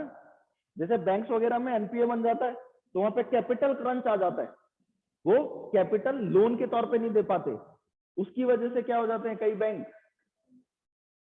खत्म हो जाते हैं, ठीक है, बैंकरप्ट, बैंक खुद बैंकरप्ट हो जाता है नहीं ऐसा नहीं, बट हाँ वो एनपीए बढ़ते जाते हैं उनके, यस बैंक के साथ जैसा हुआ, ठीक है, ऐसा हो जाता है। तो एनपीएस वगैरह जब बहुत बढ़ने लग जाते हैं तो गवर्नमेंट क्या है, कैपिटल इन्फ्यूज करती है, जिससे कि उनके क्रेडिट देने के लिए पैसा आ जाए। अब वो क्रेडिट दे पाएंगे तो लोन, नए लोन दे पाएंगे तो उनको प्रॉफिट होगा, तो एनपीए में कुछ कम होता जाएगा, है ना। उनको वेव ऑफ भी करते हैं एनपीए, काफी चीजें। नेक्स्ट क्या है, export credit guarantee cooperation of India provides insurance cover to banks against risk. क्या होता है, जैसे बैंक ने एक्सपोर्ट के लिए लोन दिया किसी को, है ना, कि आप गए, मान लो कि मुझे है ना ये प्रोडक्ट है मेरा, झाड़ू बनाई है मैंने बहुत बढ़िया, इसको एक्सपोर्ट करनी है वर्ल्ड में। आप गए बैंक के पास कि मुझे एक्सपोर्ट करनी है, तो मैन्युफैक्चरिंग करनी पड़ेगी ना चीज की, प्रोडक्शन बढ़ाना पड़ेगा अपना, कि मेरे पास ये ऑर्डर है, यहाँ मुझे 10 लाख झाड़ू भेजनी है, ये मेरे पास ऑर्डर है, पर 10 लाख बनाने के लिए पैसे नहीं है मेरे पास। तो आप बैंक के पास गए, ये ऑर्डर का दिखाया आपने कि मेरे पास ऑलरेडी ऑर्डर है, बैंक आपको लोन दे देता है, ठीक है, और आप बना के भेजते हो, पैसा आता है, आप बैंक का लोन चुका देते हो ना, प्रोसेस चलता है एक, ठीक है। तो ठीक है, support additional export of 5.20 lakh crore over the next 5 year, ठीक है। उसके बाद export promotion capital goods scheme, एक ये स्कीम है EPCG, in an ongoing scheme under the foreign trade policy in order to increase procurement of capital goods from indigenous manufacturers under the EPCG scheme, the government has reduced specific export obligation from 90% to 75% of the normal export obligation. Capital goods मतलब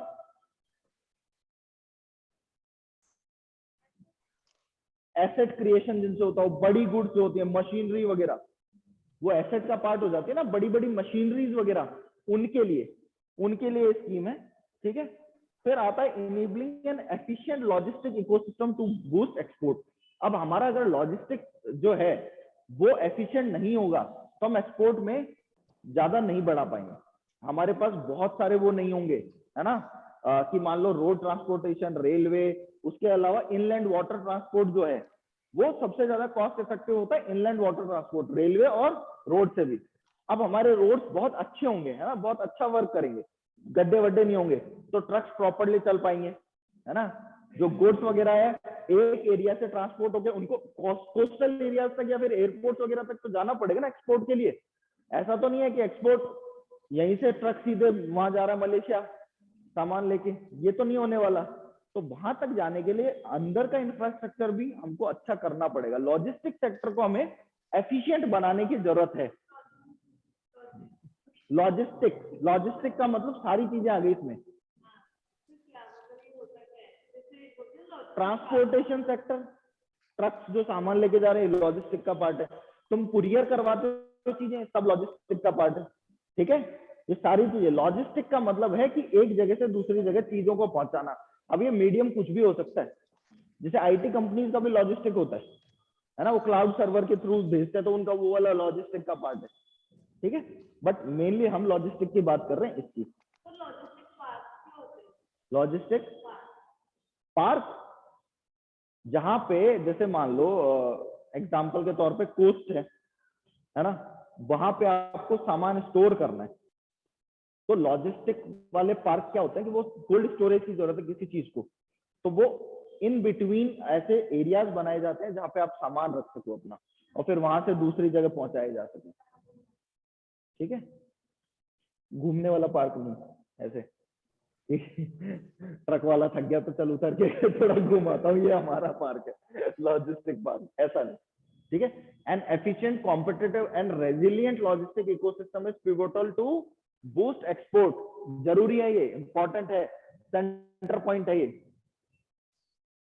Yes. Despite multiple challenges, India has made substantial progress in trade-related logistics, reflected in leading global indices. India scored 90.3% in 2021 in the United Nations Economic and Social Commission for Asia Pacific latest global survey on digital and sustainable trade facilitation.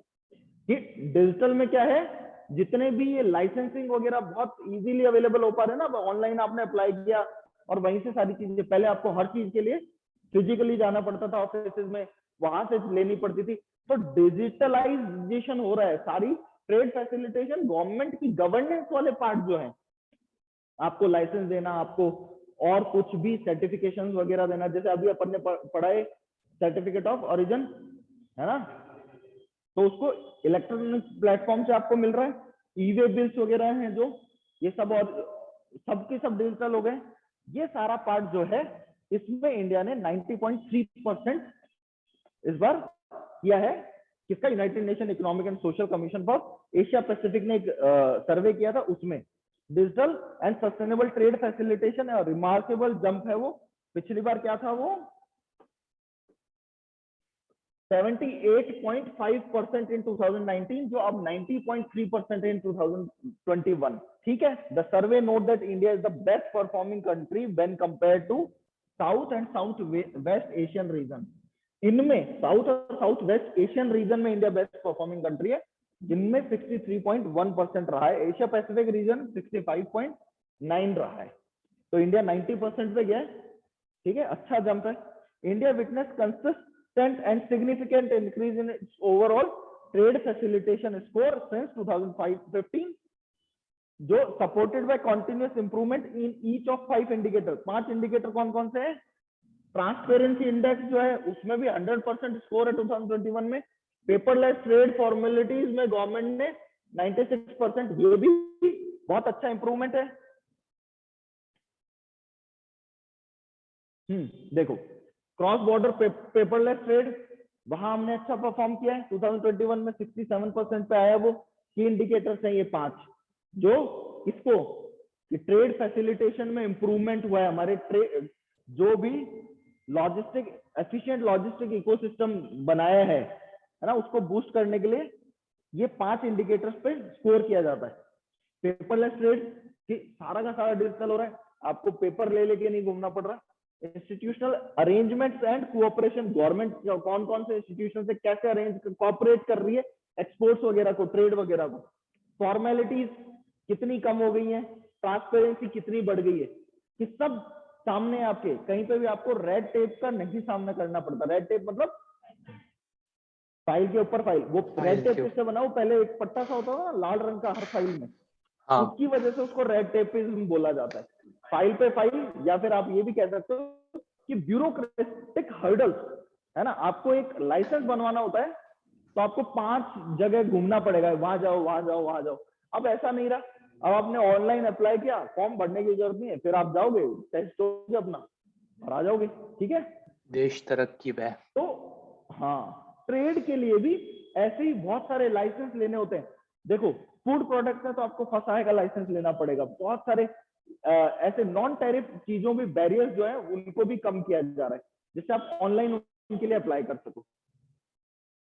Facilitation score जो हमारा 63.4% था, जो अब 90.3 है। ये continuous improvement है, बहुत अच्छा इंप्रूवमेंट है। इसमें ही प्रधानमंत्री गति शक्ति नेशनल मास्टर प्लान, ये स्कीम बजट में भी डिस्कस की गई है। गति शक्ति स्कीम है ना, बहुत इंपॉर्टेंट स्कीम है इस साल के एग्जाम के लिए, even for the next year also रहने वाली है।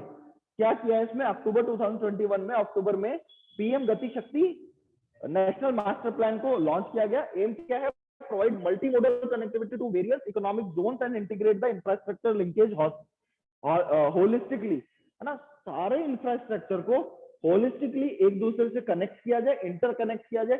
जितने इकोनॉमिक जोन है, स्पेशल और एक्सक्लूसिव इकोनॉमिक जोन, उनको आपस में कनेक्ट किया जाए। ठीक है, तो एक multi model connectivity, multi model मतलब road, railway, inland waterways, airline, सबके थ्रू टोटल इंफ्रास्ट्रक्चर में कनेक्टिविटी की बात हो रही है।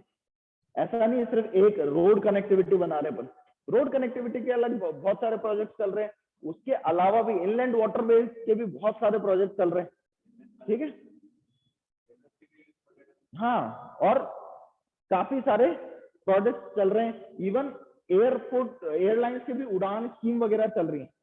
ठीक है, उड़ान उड़े देश का आम नागरिक नाम से एक स्कीम आई थी, जिसमें कुछ सीट्स रिजर्व करनी होती थी, जो एक मिडिल क्लास या फिर इकोनॉमिकली जो वीकर लोग होते हैं वो भी फ्लाई कर सके। नहीं तो आज प्रीमियम है ना, हवाई जहाज में तुमको ट्रेवल करना है तो पैसे होने चाहिए, नहीं तो तुम ट्रेन से जाओगे, नहीं तो बस से जाओगे। तो उसके लिए भी काफी सारी स्कीम्स आई।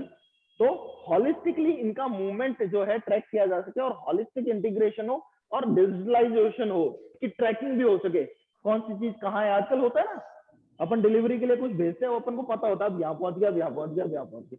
अमेजोन पे देखते रहते हैं, चीज अपनी यहाँ आ गई, अब यहाँ आ गई, अच्छा आज तो आ जाएगी, आज जयपुर आ चुकी है ना। हाँ, तो people, goods and services to improve logistic efficiency, movement of सबकी के मूवमेंट की बात कर रहे हैं। पीपल, गुड्स, सर्विसेज, सबका मूवमेंट एफिशिएंटली हो सके। Gati Shakti will bring 16 ministries together, 16 ministries जो हैं डिफरेंट डिफरेंट सेक्टर की, उन सबको साथ में लाएगी। इंटीग्रेटेड प्लानिंग एंड कोऑर्डिनेशन होगा, जिससे एक हॉलिस्टिक डेवलपमेंट हो सके, है ना। सारी मिनिस्ट्री, इंफ्रास्ट्रक्चर कनेक्टिविटी प्रोजेक्ट जो है, रोड इंफ्रास्ट्रक्चर, एयर, अपनी railway ministry, road and transport ministry, airport authority of India, उससे एयरपोर्ट एयरलाइंस वाले जितने भी पार्ट्स हैं, सब इन सब मिनिस्ट्रीज को साथ में लाएंगे हम। ठीक है, इट विल ऑल्सो, देखो भारतमाला प्रोजेक्ट अपन ने पढ़ा था। ठीक है, भारतमाला रोड का कनेक्टिविटी का प्रोजेक्ट है, Sagarmala connectivity of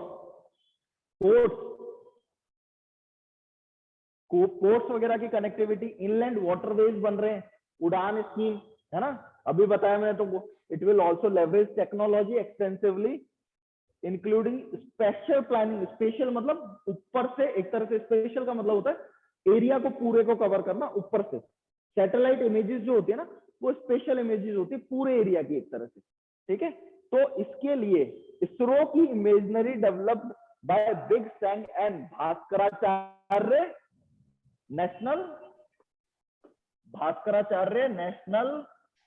institute for space application and Jio information, वो भी इस पे काम कर रहा है कि इमेज ऊपर से, सैटेलाइट से हम इमेज लेके सारे के सारे इंफ्रास्ट्रक्चर को डेवलप कर सके, और देख सके कि मान लो कहीं पे कनेक्टिविटी का इशू आ रहा है, गड्ढे हो गए, किसी रोड को खराब हो गई, तो इंस्टेंट उससे अपन को पता चले और हम उसको जाके ठीक कर पाए। तो बहुत ज्यादा साइंटिफिक, इसरो भी इसमें इन्वॉल्व है। आप देखो कितने बड़े लेवल पे प्लानिंग चल रही है। Economic zones like textile cluster, pharmaceutical cluster, electronic park, इन सबको आपस में कनेक्ट किया जाएगा। इंडियन बिजनेसमैन मोर कॉम्पिटिटिव हो पाएंगे globally, cutting down the logistic cost. अभी लॉजिस्टिक कॉस्ट बहुत ज्यादा है, उसको रिड्यूस करने का प्लान चल रहा है ना। आप नॉर्मल एक छोटा सा एग्जांपल लें हम, एक ट्रक लेके निकला, मैं निकला ट्रक लेके, गड्डी लेके, वो गाना है ना, तो आप उसमें गए, एक रोड है जो स्मूथ है, आपने एक्सीलेटर दबाया और सो गए हो आप, मस्त चल रही है गाड़ी। ठीक है, और एक रोड है कि तुमने आंख लगाई, गड्ढा, फिर 2 कदम आगे गड्ढा, क्लच ब्रेक। ये बंदा जो गया है, इसको पेट्रोल की कॉस्टिंग आई है, इसकी गाड़ी ने मस्त एवरेज दिया, 10 की एवरेज दी है, और वो गया उसकी 2 की एवरेज दे रही है।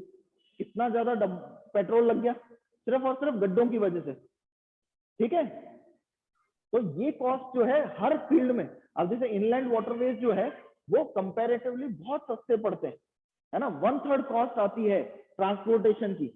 अगर वाटरवेज का यूज करके हम जाते हैं तो पेट्रोल कम कंज्यूम होगा, सारी चीजें, तो उनके लिए उनका भी डेवलपमेंट चल रहा है। ठीक है, यहां तक बात समझ आ गई। अब अपन चलेंगे इंडिया मर्चेंडाइज इंपोर्ट पे।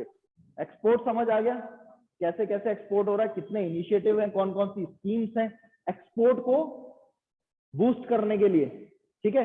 इंफ्रास्ट्रक्चर में क्या डेवलपमेंट चल रहा है, पीएम गति शक्ति स्कीम जो है, मास्टर प्लान जो है, वो हमको देखने को मिल रहा है, जिससे कि हम एक्सपोर्ट को बूस्ट कर सके, इंडिया के प्रोडक्शन को बूस्ट कर सके, जिससे ओवरऑल इकोनॉमी बूस्ट हो सके, ठीक है। बहुत इंपॉर्टेंट चीजें हैं ये स्कीम्स वगैरह, ये बार बार पूछी जाती है, इसलिए हम इसको ज्यादा डिटेल में डिस्कस कर रहे हैं। फिर इंडिया इंपोर्ट की बात करते हैं, मर्चेंडाइज का इंपोर्ट चल रहा है, ये भी इंपोर्ट भी राइज होना स्टार्ट हो गया।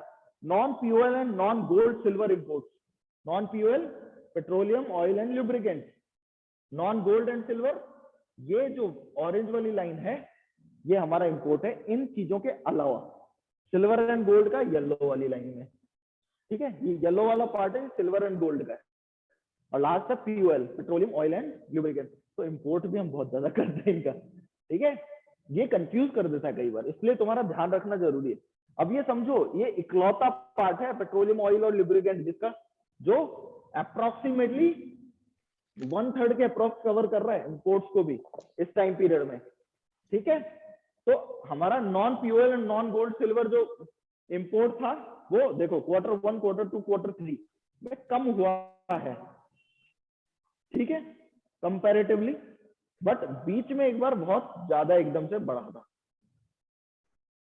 वही वाले पार्ट है, ये रिलेटिव कंट्रीब्यूशन है। अभी डिटेल देखते हैं कौन सी चीज है, ये हमारे लिए ज्यादा इंपॉर्टेंट है। वो ग्राफ्स हमारे लिए इतने इंपॉर्टेंट नहीं है, बट समझ में आने के लिए वो ज्यादा इजी होता है कंपैरिजन करने के लिए।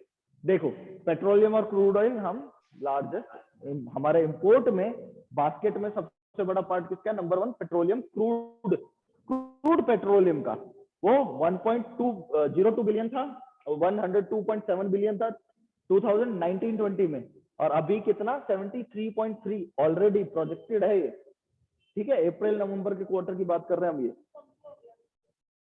बेटा देखो ना टाइम पीरियड, वो पूरा साल है, ये अप्रैल से नवंबर है, महीने कम कहाँ हुआ है, ठीक है। तो ये 21.6% था टोटल इंपोर्ट्स का पार्ट, अभी 19.2 ऑलरेडी हो चुका है, 21, हाँ प्रोजेक्टेड है ना। रियल तो देखो बाद में पता चलता है, बट ये अप्रोक्सीमेटली ठीक होते हैं। उसके बाद पेट्रोलियम प्रोडक्ट्स आते हैं, फिर गोल्ड आता है, पेट्रोलियम क्रूड के बाद गोल्ड आता है। हम गोल्ड इतना इंपोर्ट करते हैं, ये जो सारी औरतें पहन के घूमते हैं ना, गोल्ड ही गोल्ड ले लें, गोल्ड ले लें, गोल्ड ले लें, बावले हो रहे हैं। इससे अच्छा गोल्ड इंपोर्ट हमको इतना करना पड़ रहा है, इससे अच्छा पेपर वाला गोल्ड लो, डिजिटल गोल्ड समझते हो, गोल्ड बॉन्ड्स आए थे, एक स्कीम भी आई थी गोल्ड बॉन्ड्स की, वही रेट सेम रहती है, उस पर इंटरेस्ट और मिलता है। सॉवरेन गोल्ड बॉन्ड्स जो होता है आरबीआई इशू करती है, गोल्ड बॉन्ड्स की एक स्कीम भी है, पढ़ेंगे उसको भी, अभी इंपॉर्टेंट नहीं है, वो काफी पुरानी भी हो चुकी है ना, पर पढ़ेंगे। तो गोल्ड जो है वो 8.7% है टोटल इंपोर्ट्स का।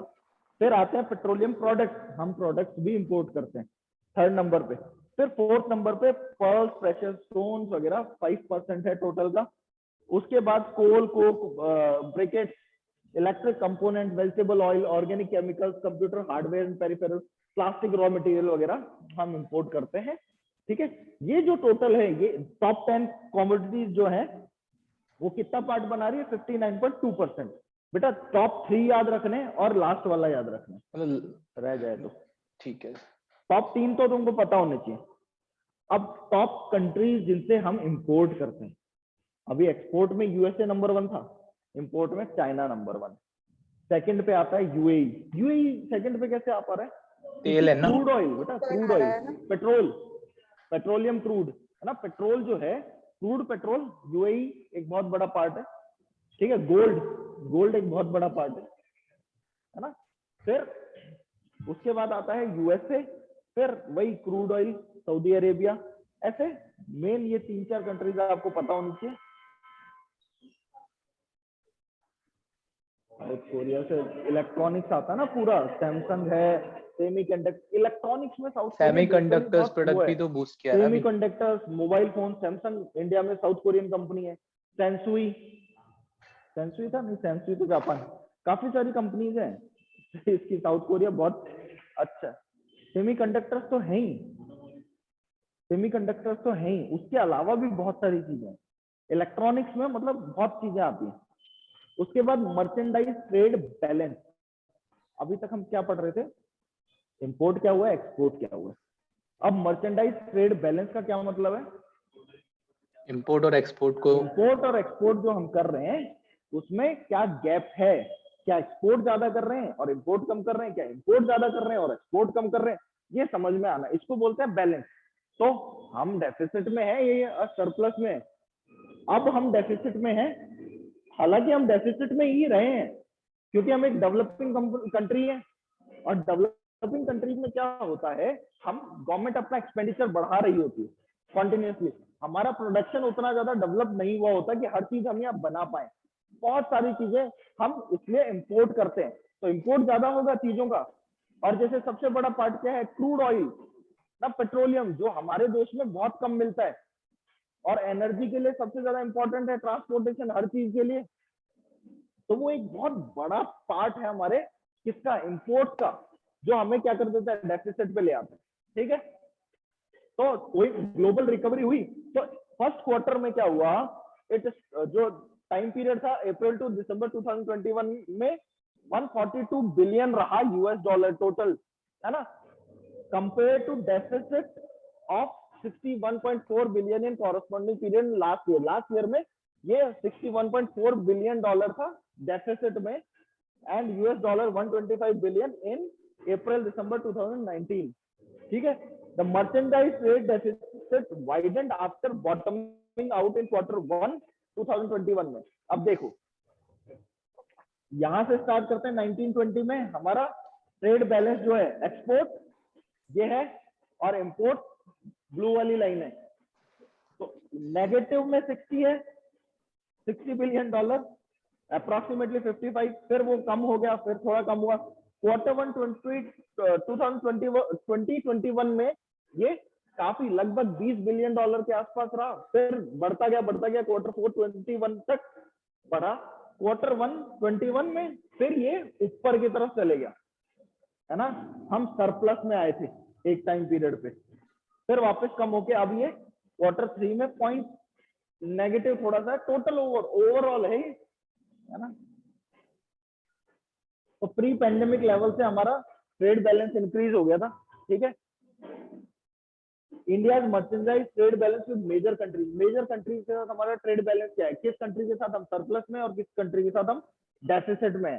तो यूएसए के साथ हम सरप्लस में है 21.6 बिलियन यूएस डॉलर का, बांग्लादेश के साथ हम सरप्लस में है, टर्की के साथ हम सरप्लस में है, नेपाल के साथ सरप्लस, नीदरलैंड, यूके, इटली तक हम सरप्लस है, फिर आता है कोरिया के साथ -6.3 हम डेफिसिट में, ये साउथ कोरिया, नॉर्थ कोरिया कोई लेना देना नहीं, कोरिया लिखा हुआ दिखे तो, ठीक है, वहां कोई ट्रेड व्रेड नहीं होता। कतर के साथ हम डेफिसिट में है, यूएई के साथ डेफिसिट में है, सऊदी अरेबिया के साथ डेफिसिट में, क्योंकि क्रूड ऑयल बहुत ज्यादा आ रहा है, पेट्रोलियम क्रूड ना। चाइना के साथ हम 43.4 बिलियन डॉलर के डेफिसिट में, समझ रहे हो, हाईएस्ट, हम जिस कंट्री के साथ मैक्सिमम सरप्लस में वो उसका आधा है। ठीक है, नेक्स्ट आता है सर्विसेज। अब हो गई मर्चेंडाइज तो पूरी हो गई, नेक्स्ट है सर्विसेज में ट्रेड। सर्विसेज में हम सरप्लस में है क्योंकि हमारी सर्विस सेक्टर बहुत प्रॉपरली अच्छे से ग्रो हो चुका है ना। तो जो हमारा despite pandemic induce global restriction और वीक टूरिज्म होने के बाद भी, क्योंकि टूरिज्म भी सर्विसेज का पार्ट है, वहां से भी हमारा बहुत अच्छा रेवेन्यू आता है, बट उसके बाद भी कि इतने रिस्ट्रिक्शन, वीक टूरिज्म के बाद भी India service export recorded growth of 18.4%, जो क्या है to 177.7 billion dollar US dollar in during 2021-22 April to December over corresponding period. जो पिछली बार था वो कितना था, 11% ग्रोथ थी 2019-20 में, surpassing pre pandemic level. Pre pandemic level जो था उसको सरपास कर दिया हमने। हाँ, बीच में एक स्लो डाउन आया नो डाउट फर्स्ट लॉकडाउन के टाइम, बट उसके बाद हमने उसको सरपास कर दिया। तो टोटल सर्विसेज जो एक्सपोर्ट हुई है वो कितनी हुई है, 177.7 बिलियन डॉलर। ठीक है, और इंपोर्ट कितना हुआ है, 103.3 बिलियन डॉलर। तो लगभग 70 $4 बिलियन के अप्रोक्सीमेट $74.5 बिलियन के आसपास हम इसमें क्या है, सरप्लस में। सरप्लस। ठीक है, प्राइवेट ट्रांसफर समझते हो क्या होता है?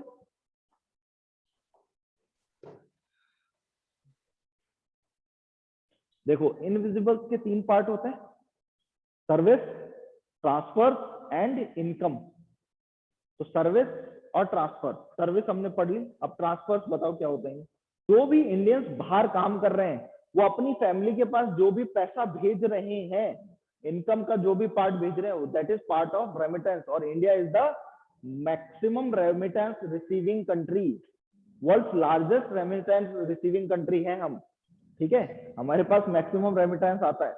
तो इस ट्रांसफर में एक पार्ट आता है रेमिटेंस, उसके अलावा ग्रांट है ना, गिफ्ट, ये सारी चीजें रेमिटेंस के अलावा जो भी चीजें गिफ्ट या ग्रांट जो भी कुछ हमको मिल रहा है वो सब प्राइवेट ट्रांसफर का पार्ट आ जाता है। The net private transfer mainly representing remittance by Indians employed overseas grow 7.2% to $38.4 billion as per the migration and development brief 35। ये वर्ल्ड बैंक की एक ब्रीफ है।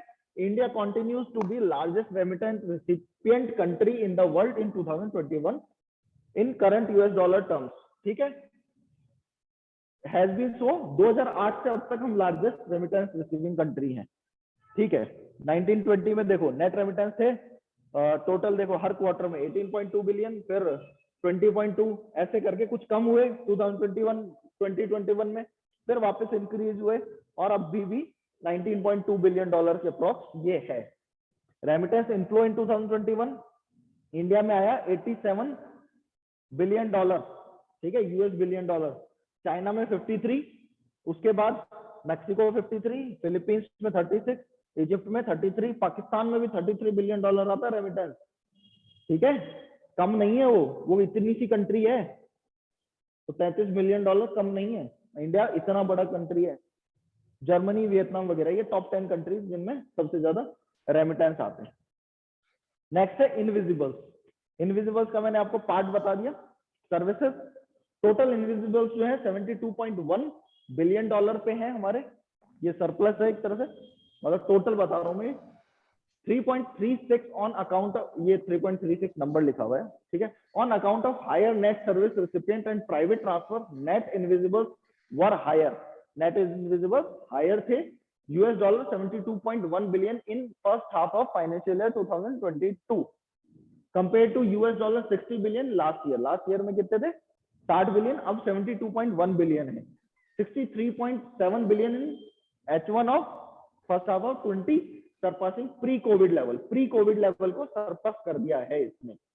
ठीक है, ये क्वार्टर की बात होगी, देखो फर्स्ट हाफ की बात। ये पूरा ईयर है 126, तुम कहो सर ये वो टोटल करोगे 140 प्लस हो जाएगा। तो इसमें क्या पार्ट है? सर्विसेज का पार्ट कितना है? 51.4 बिलियन। ठीक है, अब ये देखो, ये एक ट्रांसफर का पार्ट है 37.9 बिलियन, रेमिटेंस वगैरह जो सब आ रहा है। उसके बाद ये इनकम क्या है जो नेगेटिव 17.2 बिलियन है।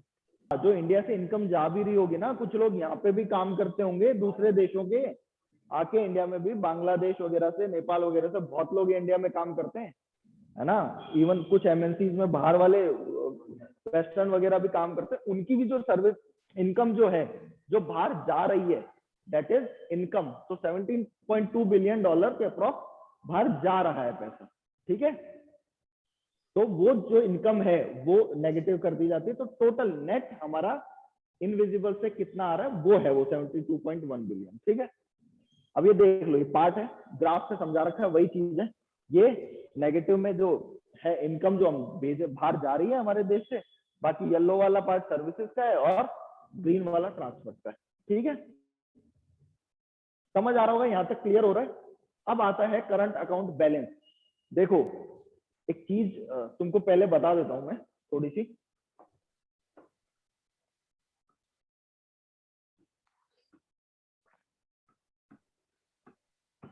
बीओपी समझते हो क्या होता है? Balance of payment. क्या होता है BOP? You can say the transaction of one country with the world, complete world. दो कंट्रीज के बीच का ट्रांजेक्शन नहीं है BOP, balance of payment. Transaction of one countries, और बैलेंस शीट के टर्म्स में भी देख सकते हो कि क्या आया है क्या गया है और अल्टीमेटली क्या बचा। तो जो ट्रांजेक्शन है from one country to the world, world के साथ जो ट्रांजेक्शन होंगे वो बीओ पार्ट बनते हैं, बैलेंस ऑफ पेमेंट। इसमें दो अकाउंट होते हैं, current account and capital account. Current account में क्या आता है, सारा merchandise export, services export import, merchandise export import दोनों। तो सर्विसेज और ट्रेड दोनों चीजें करंट अकाउंट का पार्ट बनेगी। कैपिटल अकाउंट में जो भी बोरोइंग हो रही है, एसेट्स वगैरह खरीदे हैं, वो सारा पार्ट बोरोइंग की है, वर्ल्ड में कहीं से भी हम बोरो कर रहे हैं वो बोरोइंग। जो भी सर्विसेज हैं, सर्विस भी अगर कुछ मतलब कैपिटल अकाउंट की मेनली पार्ट क्या होता है, बोरोइंग्स मान लो एक्सटर्नल कमर्शियल बोरोइंग्स हो गई, या फिर हम कोई एसेट वगैरह बाहर खरीद रहे हैं, वो सारा। तो इसमें एक्सपेंडिचर भी आएगा और रिसीट्स भी आएंगी दोनों में, ठीक है। चलो अभी इसको थोड़ा सा और देखेंगे अपन। उससे पहले एक बार करंट अकाउंट का बैलेंस देख लेते हैं हम। India current account balance is in deficit of $3.1 billion, है ना। डेफिसिट में हम 0.2%, कितना डेफिसिट है, 0.2% of GDP in financial year 22 on the back of sharp increase in merchandise trade deficit. क्यों कि मर्चेंडाइज ट्रेड डेफिसिट जो है वो अचानक से वापस बहुत ज्यादा बढ़ गया, जो पहले कम हो गया था। This current account deficit remained lower than the deficit of $22.6 billion, जो कि $22.6 बिलियन था इन H1 of 2020। Pre pandemic level में ये 22.6 बिलियन था, जो कि अब ओनली 3.1 बिलियन है। तो रिमेन लोअर है कंपैरेटिवली, तो 2020 के प्री पैंडेमिक लेवल से लोअर है ये, ठीक है। करंट अकाउंट बैलेंस जो है वो कितना है, -$3.1 बिलियन, और current account balance as per GDP कितना है, 0.2%। जीडीपी के टर्म्स में 0.2% है जीडीपी का डेफिसिट, और वैसे टोटल $3.1 बिलियन है। कैपिटल अकाउंट या फिर फाइनेंशियल अकाउंट, इंडिया में क्या कैपिटल अकाउंट और फाइनेंशियल अकाउंट एक ही है। वर्ल्ड में ये 3 अकाउंट होते हैं बीओपी में, current account, capital account and financial account. तो जो करंट अकाउंट का डेफिसिट होता है उसे कैपिटल अकाउंट के सरप्लस वगैरह से मैनेज किया जाता है, ठीक है। अभी बताता हूँ फाइनेंशियल अकाउंट और करंट अकाउंट, बट इंडिया में कैपिटल और फाइनेंशियल अकाउंट एक ही है। तो H1 first half of 2021 net capital flow more than tripled, $65.6 billion, 4.5% of GDP ये रहा है जो इंक्रीज हुआ है ओवर दो फाइनेंशियल ईयर 21 में। फर्स्ट हाफ 21 में जो था उससे ट्रिपल हो गया ये, ठीक है। On the back of continued inflow of foreign investment, rise in loan, mainly external commercial borrowing, banking capital and other capital, inclusive of SDR allocation. 17.9 billion का एसडीआर एलोकेशन किया है आईएमएफ ने इंडिया को, ठीक है। These were also higher than the corresponding period of pre pandemic level. अब ये समझो,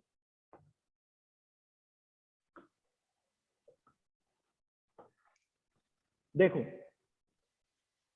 फॉरेन इन्वेस्टमेंट 2 टाइप का होता है, एफडीआई और एफआईआई, ठीक है। उसके अलावा rise in loan, external commercial borrowing, ECB, बाहर के देशों से कमर्शियल बोरोइंग कर सकते हैं, वो बैंकिंग कैपिटल और अदर कैपिटल एसटीआर वगैरह की वजह से जो बैंकिंग कैपिटल वगैरह बढ़ी है, ये टोटल जो है ट्रिपल हो गया, $65.6 बिलियन, ठीक है। अब ये फॉरेन इन्वेस्टमेंट एफडीआई और एफआईआई जो है, ये क्या चक्कर क्या है, क्या फॉरेन डायरेक्ट इन्वेस्टमेंट होता है और क्या फॉरेन इंस्टीट्यूशनल इन्वेस्टमेंट होता है। फॉरेन डायरेक्ट इन्वेस्टमेंट का मतलब इंडियन कंपनीज में डायरेक्ट इन्वेस्टमेंट। डायरेक्ट बोले तो कि यहाँ पे या तो कंपनीज में आप ग्रीनफील्ड कंपनी खुद स्टैब्लिश करते हो, आके अपनी कोई कंपनी स्टैब्लिश करते हो। फॉरेन डायरेक्ट इन्वेस्टमेंट में इंडिया में एसेट क्रिएशन होता है, एम्प्लॉयमेंट जनरेशन होता है, ठीक है। या फिर ब्राउनफील्ड कंपनीज को एनलार्ज करने के लिए उनके अंदर इन्वेस्टमेंट करते हो, that is called foreign direct investment. तो डायरेक्ट इन्वेस्टमेंट होगा तो इंफ्रास्ट्रक्चर डेवलप होगा, टेक्नोलॉजी आएगी वर्ल्ड की, ठीक है, एम्प्लॉयमेंट जनरेशन होगा। फॉरेन इंस्टीट्यूशनल इन्वेस्टर्स क्या होते हैं, जो stock market, share market futures में, बॉन्ड्स में, सिक्योरिटीज इंडियन मार्केट में खरीदते हैं, that is called foreign institutional investment. और फॉरेन इंस्टीट्यूशनल इन्वेस्टमेंट का ही पार्ट होता है फॉरेन पोर्टफोलियो इन्वेस्टमेंट, उसी का पार्ट है वो। ठीक है, तो उसमें अलग अलग फंड्स होते हैं, हेज फंड्स वगैरह, वो लेटर ऑन पढ़ने की चीज है, बट एक ओवरऑल आइडिया समझो। तो ये क्या है, फॉरेन इंस्टीट्यूशनल इन्वेस्टमेंट कोई भी इंफ्रास्ट्रक्चर क्रिएशन नहीं कर रहे, कोई टेक्नोलॉजी नहीं ला रहे, कोई एम्प्लॉयमेंट जनरेशन नहीं कर रहे, ये सिर्फ और सिर्फ एक जैसे इंटरेस्ट मान लो कम मिल रहा है अपनी कंट्री में, तो एक तरह से इन्वेस्टमेंट करते हैं फॉर गेटिंग हायर रिटर्न्स, है ना, रिटर्न्स के लिए इन्वेस्टमेंट कर रहे हैं। तो ये कोई भी एम्प्लॉयमेंट जनरेशन, टेक्नोलॉजी में कोई चेंज, ये सब नहीं कर रहे। तो these are foreign institutional investment. तो ये दो पार्ट होते हैं, एफडीआई और एफआईआई, जो फॉरेन इंस्टीट्यूशन, फॉरेन इन्वेस्टमेंट होता है उससे। ठीक है, अब नेक्स्ट आता है balance, BOP balance and foreign exchange reserve, है ना। बीओपी क्या, बैलेंस ऑफ पेमेंट।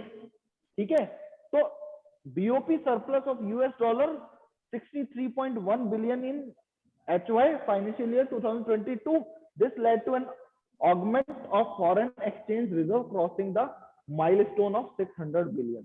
इसकी वजह से क्या हुआ, जब हमारा बीओपी जो था वो सरप्लस में आया ना, तो हमारे पास बहुत सारा अचानक से इन्वेस्टमेंट आना स्टार्ट हो गया, है ना, और 635.4 बिलियन तक हमने टच कर दिया एंड ऑफ सितंबर 2021। ठीक है, बाद में लेटर ऑन मर्चेंडाइज जो हमारा इंपोर्ट बढ़ गया, तो उसकी वजह से हम डेफिसिट में आ गए, बट एक बार हम फर्स्ट क्वार्टर में सरप्लस में आए थे। तो क्या क्या है, कैपिटल अकाउंट का पार्ट कौन कौन से होते हैं देख लो एक बार। कैपिटल अकाउंट, करंट अकाउंट आपको बता दिया मैंने, इंपोर्ट एक्सपोर्ट जो हो रहा है, सर्विसेज एंड मर्चेंडाइज गुड्स का। कैपिटल अकाउंट में फॉरेन इन्वेस्टमेंट, फॉरेन इन्वेस्टमेंट दो पार्ट्स में डिवाइडेड है। फॉरेन इन्वेस्टमेंट जो है दो पार्ट्स में डिवाइड है, एफडीआई एंड एफपीआई, पोर्टफोलियो या फाइनेंशियल इंस्टीट्यूशनल इन्वेस्टमेंट दोनों कह सकते हो आप। जो एफडीआई है वो 21.2 बिलियन है और एफआईआई 4.3 बिलियन है। उसके बाद लोन्स, जो गवर्नमेंट लोन्स लेती है वो, फिर बैंकिंग कैपिटल, बैंक्स वगैरह में एनआरआई डिपॉजिट्स वगैरह जो होते हैं, है ना, वो सारे बैंकिंग कैपिटल का पार्ट बनते हैं। रुपी डेट सर्विस, जहां जहां हमने रुपी के टर्म्स में लोन लिया और रुपी में रिटर्न करना है हमको, वहां पे जो इंटरेस्ट पेमेंट होता है that is called debt service, rupee के टर्म्स में, तो रुपी डेट सर्विस। और उसके अलावा अदर कैपिटल्स भी आती, ये सब पार्ट बनाती है किसका, कैपिटल अकाउंट का। और capital account balance to GDP ratio होता है एक, कि जीडीपी के टर्म्स में हमारा बैलेंस कितना है कैपिटल अकाउंट का, 4.5। ठीक है, ये बात समझ आ रही है यहाँ तक? ज्यादा कुछ है नहीं इसमें, ये पॉइंट समझना है बस हमको। External debt, external debt India का कितना है? एक्सटर्नल डेट मतलब बाहर से जो हमने लोन लिया है, एक होता है डोमेस्टिक डेट, एक होता है इंटरनेशनल डेट, एक्सटर्नल डेट जिसको हम कहते हैं। तो क्या है, India's external debt at end of September 2021 estimated at $593.1 billion, grew by $22.3 billion, 3.9% over the level at the end June 2021। तो ये 23 बिलियन बढ़ गया है, ठीक है, 3.9% बढ़ा है। The increase in external debt would have been $23.7 billion instead of 22.3 billion। ये कुछ नहीं इंक्रीज जो हुआ है ना। कॉमर्शियल बोरोइंग्स लार्जेस्ट कंपोनेंट है एक्सटर्नल डेट का, तो $218 बिलियन, तो यही है कॉमर्शियल बोरोइंग्स। ठीक है, recorded quarter over quarter growth, positive growth हुई है 2.5% की। एनआरआई डिपॉजिट इसी का पार्ट है, जो सेकंड लार्जेस्ट कंपोनेंट है, $141.6 बिलियन। ठीक है, एनआरआई मतलब जो वर्ल्ड में रहते हैं और इंडिया में अपने बैंक अकाउंट में यहाँ पे पैसे रखते हैं, एनआरआई डिपॉजिट्स बोलते हैं उनको, उनके अलग अकाउंट बनते हैं एनआरआई अकाउंट। तो अब देखो एक्सटर्नल डेट आउटस्टैंडिंग जो है मल्टीलेटरल, मतलब बहुत सारे प्लेटफॉर्म्स पे, मल्टीलेटरल प्लेटफॉर्म 71.4 बिलियन, बायलेटरल किसी एक कंट्री के साथ लोन ले रखा है हमने, आईएमएफ वगैरह से लेते हैं, मल्टीलेटरल हो जाता है वो, है ना, क्योंकि एक प्लेटफॉर्म इंटरनेशनल मॉनेटरी फंड से आईएमएफ को एक अलग वो है, और उसके अलावा बहुत सारे वो हैं मल्टीलेटरल प्लेटफॉर्म जहां पे आप ले सकते हो लोन। ठीक है, एशियन डेवलपमेंट बैंक और ये काफी सारे, वर्ल्ड डेवलपमेंट बैंक। बायलेटरल किसी कंट्री के साथ आपका डेट हो, कमर्शियल बोरोइंग, एनआरआई डिपॉजिट, रुपी डेट, बताया अभी आपको। टोटल लॉन्ग टर्म डेट, लंबे टाइम फ्रेम के लिए जो डेट लिया है long term, short term debt, trade related credits वगैरह, ठीक है, इनको पढ़ लेना, कुछ नहीं है, ये बहुत इंपॉर्टेंट एक टॉपिक है जिसको हमें समझना है, ठीक है। Taper without tantrum, India external sector resilience. Taper without tantrum क्या है? टेपर टेंट्रम एक कॉन्सेप्ट आया था, कॉन्सेप्ट क्या कहोगे, 2008 में क्या किया, इकोनॉमिक स्लोडाउन हुआ था वर्ल्ड में, सबको ध्यान है, 2008 में। उसके बाद यूएस गवर्नमेंट ने क्वांटिटेटिव ईजिंग, मैंने आपको बताया था कि लोन सस्ते देना, टैक्स रिड्यूस कर देना, वो यूएस की गवर्नमेंट ने किया। बहुत सारे यूएस की सिक्योरिटीज वगैरह को परचेज किया, जिससे मनी सप्लाई बढ़ा दी मार्केट में, है ना। फिर 2013 में यूएस की इकोनॉमी ने, यूएस के फेडरल बैंक वगैरह ने इस पॉलिसी से रिवर्स होना स्टार्ट किया। उसकी वजह से क्या हुआ कि मार्केट में जो ये कंट्रीज थी, अब ये जब मनी सप्लाई बढ़ाई तो क्या हुआ, टैक्सेस वगैरह कम हो गए, तो इंटरेस्ट पेमेंट भी कम हो गई। अब इंटरेस्ट पेमेंट कम हुई तो जो भी इंस्टीट्यूशनल इन्वेस्टर्स हैं, ये डेवलप्ड नेशंस के जो इन्वेस्टर हैं, इनको पैसा कम मिल रहा था, तो इन्होंने रिस्की मार्केट्स में, डेवलपिंग कंट्रीज वगैरह में अपना पैसा स्टॉक मार्केट, शेयर मार्केट वगैरह में इन्वेस्ट करना स्टार्ट कर दिया और हायर रिटर्न। बट 2013 में क्या हुआ, जब फेडरल रिजर्व ने कहा कि हम इंटरेस्ट वापस से बढ़ाएंगे और बॉन्ड्स वगैरह पे, आपको बॉन्ड यील्ड पे ज्यादा रिटर्न मिलेगा, बॉन्ड यील्ड जो है वो इंक्रीज करेंगे हम, ठीक है। तो इन्होंने क्या सोचा कि हम रिस्की जो एरियाज हैं वहां पे जो इन्वेस्टमेंट करते हैं, उसकी जगह अपने डेवलप्ड नेशंस में ही इन्वेस्ट करेंगे जहां पे है, क्योंकि बॉन्ड यील्ड ज्यादा मिल रही है उनको। तो इन कंट्रीज से पैसा निकला एकदम से, उसकी वजह से यहां पर इंपैक्ट हुआ। तो इसको इसको क्या कहा गया, टेपर टेंट्रम। टेपर मतलब रिजर्व बैंक ने टेपर करने की कोशिश की, मनी सप्लाई को, जो क्वांटिटेटिव ईजिंग है उसको रिड्यूस करने की कोशिश की, उसकी वजह से स्पिल इफेक्ट हुआ। जो डेवलपिंग कंट्रीज है उन पे स्पिल इफेक्ट हुआ, डायरेक्ट कुछ उन्होंने नहीं किया, बट स्पिल इफेक्ट हुआ, जिसकी वजह से हमारे इकोनॉमी में एकदम से क्या हुआ, एफआईआई का पैसा निकलता है तो हमारे एक बार क्या हो जाता है, जो हमारा कैपिटल अकाउंट है उसमें से पैसा कम हो जाएगा ना, कैपिटल अकाउंट में से पैसा कम हो जाएगा, ठीक है। तो उसको कहते हैं टेपर टेंट्रम। अब इंडिया का कहना है कि पिछली बार 13 में तो ये हुआ था, बट अभी भी वापस से मैं क्या कह रहा हूँ, फेडरल रिजर्व पर अपनी इंटरेस्ट वगैरह बढ़ाने की बात कर रहे हैं, तो इंडिया कहना है कि टेपर तो हो रहा है बट विदाउट टेंट्रम होगा। इस बार ये इम्पैक्ट हम पे ज्यादा नहीं करेंगे, क्योंकि हमने रेजिलियंस बना लिया है इनके अगेंस्ट, हमको इतना इम्पैक्ट नहीं करेंगे, क्योंकि बहुत सारे फेडरल ओपन मार्केट कमेटी ने यूनानिमसली वोट किया था to scale back the asset purchase, कि जो एसेट परचेज हो रहा है 2021 में, जब फेडरल रिजर्व ने, यूएस के फेडरल रिजर्व ने बोला कि हम धीरे धीरे ये जो क्वांटिटेटिव ईजिंग है, कोविड में वापस से क्वांटिटेटिव ईजिंग बढ़ाई, इसको कम करेंगे, तो क्या किया, फेडरल ओपन मार्केट कमेटी ने स्केल, ये कहा कि हम ये जो स्केल बैक करेंगे इसको, जो एसेट परचेज है ना, इसको थोड़ा सा, जिससे फेडरल रिजर्व की इस कमिटमेंट की वजह से जो डेवलपिंग कंट्रीज है उन पे एसेट, इनके ऊपर ये इफेक्ट ना हो इतना ज्यादा, ठीक है, स्पेल इफेक्ट ना हो, है ना, कि स्पेल हो के इफेक्ट हो रहा है वो ना हो, ठीक है। इंडिया का कहना है कि अब हम रेजिलियंट हो गए, हमको इतना इम्पैक्ट नहीं पड़ेगा, ठीक है।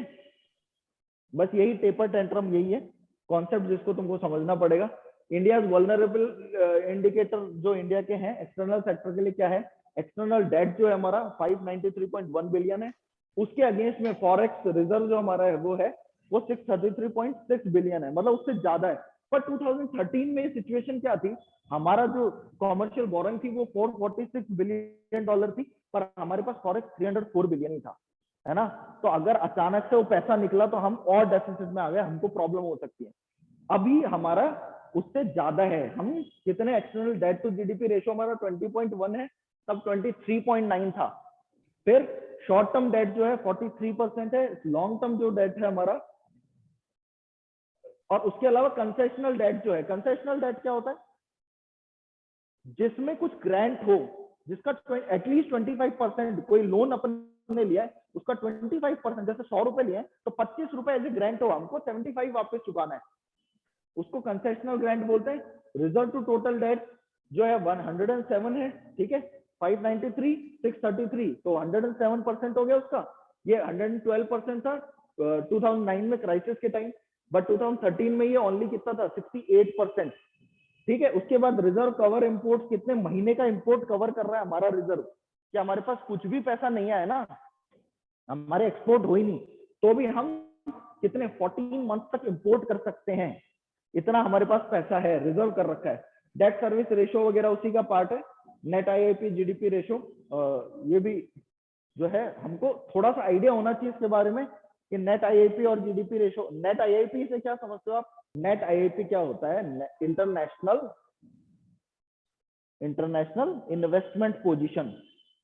जीडीपी के हिसाब से इंटरनेशनल इन्वेस्टमेंट पोजीशन क्या है हमारी, तो -11.3% है। ठीक है, ये छोटी छोटी डेट सर्विस, मतलब डेट को सर्व करने के लिए हम जीडीपी से कितना पैसा देते हैं, जो हमने डेट ले रखा है उसके ऊपर इंटरेस्ट वगैरह जो है वो कितना जा रहा है। ठीक है, उसके बाद है टॉप 10 एग्रीकल्चरल एक्सपोर्ट प्रोडक्ट्स कौन कौन से हैं। मरीन प्रोडक्ट सबसे ज्यादा एक्सपोर्ट कर रहे हैं हम।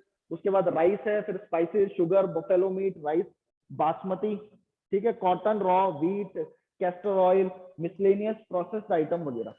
तो मैक्सिमम क्या है याद रखना, मरीन प्रोडक्ट, ये बहुत इंपॉर्टेंट है। उसके बाद राइस आता है बासमती के अलावा, और बासमती अपने आप में एक अलग है कंपोनेंट। ठीक है, फिर है sector attracting highest FDI. Highest FDI कौन कौन से सेक्टर में आ रही है? Computer and software and hardware industry में आ रही है, फिर ऑटोमोबाइल इंडस्ट्री में आ रही है, सर्विस सेक्टर में आ रही है, डिफरेंट डिफरेंट पॉइंट्स पे। Service sector include financial, banking, insurance, non banking financial businesses, outsourcing, research and develop, technology based, उन सब में। ठीक है, उसके बाद top investment country FDI equity inflow है ना। टॉप इन्वेस्टिंग कंट्रीज कौन कौन सी है जो इंडिया में इन्वेस्ट कर रही है मैक्सिमम? तो अभी कितना है? कंप्यूटर हार्डवेयर 22.9, ठीक है, बिलियन, ये परसेंटेज टर्म्स में, और बिलियन डॉलर के टर्म्स में कितना है? 7.1 बिलियन डॉलर। ये फर्स्ट हाफ की बात हो रही है, फर्स्ट हाफ ऑफ 2021-22 उसकी बात हो रही है। टोटल एफडीआई 31.2 बिलियन डॉलर है। ठीक है, इधर सबसे ज्यादा यूएस, सिंगापुर कर रहा है, फिर यूएसए, फिर मॉरिशस, ठीक है, नीदरलैंड, जापान और बाकी सब अदर कंट्रीज से 64% आ रहा है। ठीक है, यहाँ तक अपना चैप्टर 3 लगभग कवर हो गया। Major component balance of payment के क्या क्या है ये पढ़ चुके हैं अपन सारा। Merchandise sales, merchandise export import, सारे डेटा देख लेना। Invisible service transfer and income पढ़ चुके हैं। Capital account, foreign investment, loans, banking capital, rupee debt service, other capital, error and omission, कोई एरर होता है उसमें, किसी भी बैलेंस शीट को बनाने में कुछ एरर्स हो जाती है ना, उन सारी चीजों को लेके, फॉरेन एक्सचेंज रिजर्व वगैरह सब चीजों को लेके बैलेंस ऑफ पेमेंट का ये डेटा होता है बैलेंस ऑफ पेमेंट में। ठीक है, इसको डिटेल में पढ़ लेना। यहाँ आपका चैप्टर 3 एक्सटर्नल सेक्टर खत्म हो जाता है। अभी तक अपन चैप्टर 1, 2 एंड 3 कर चुके हैं।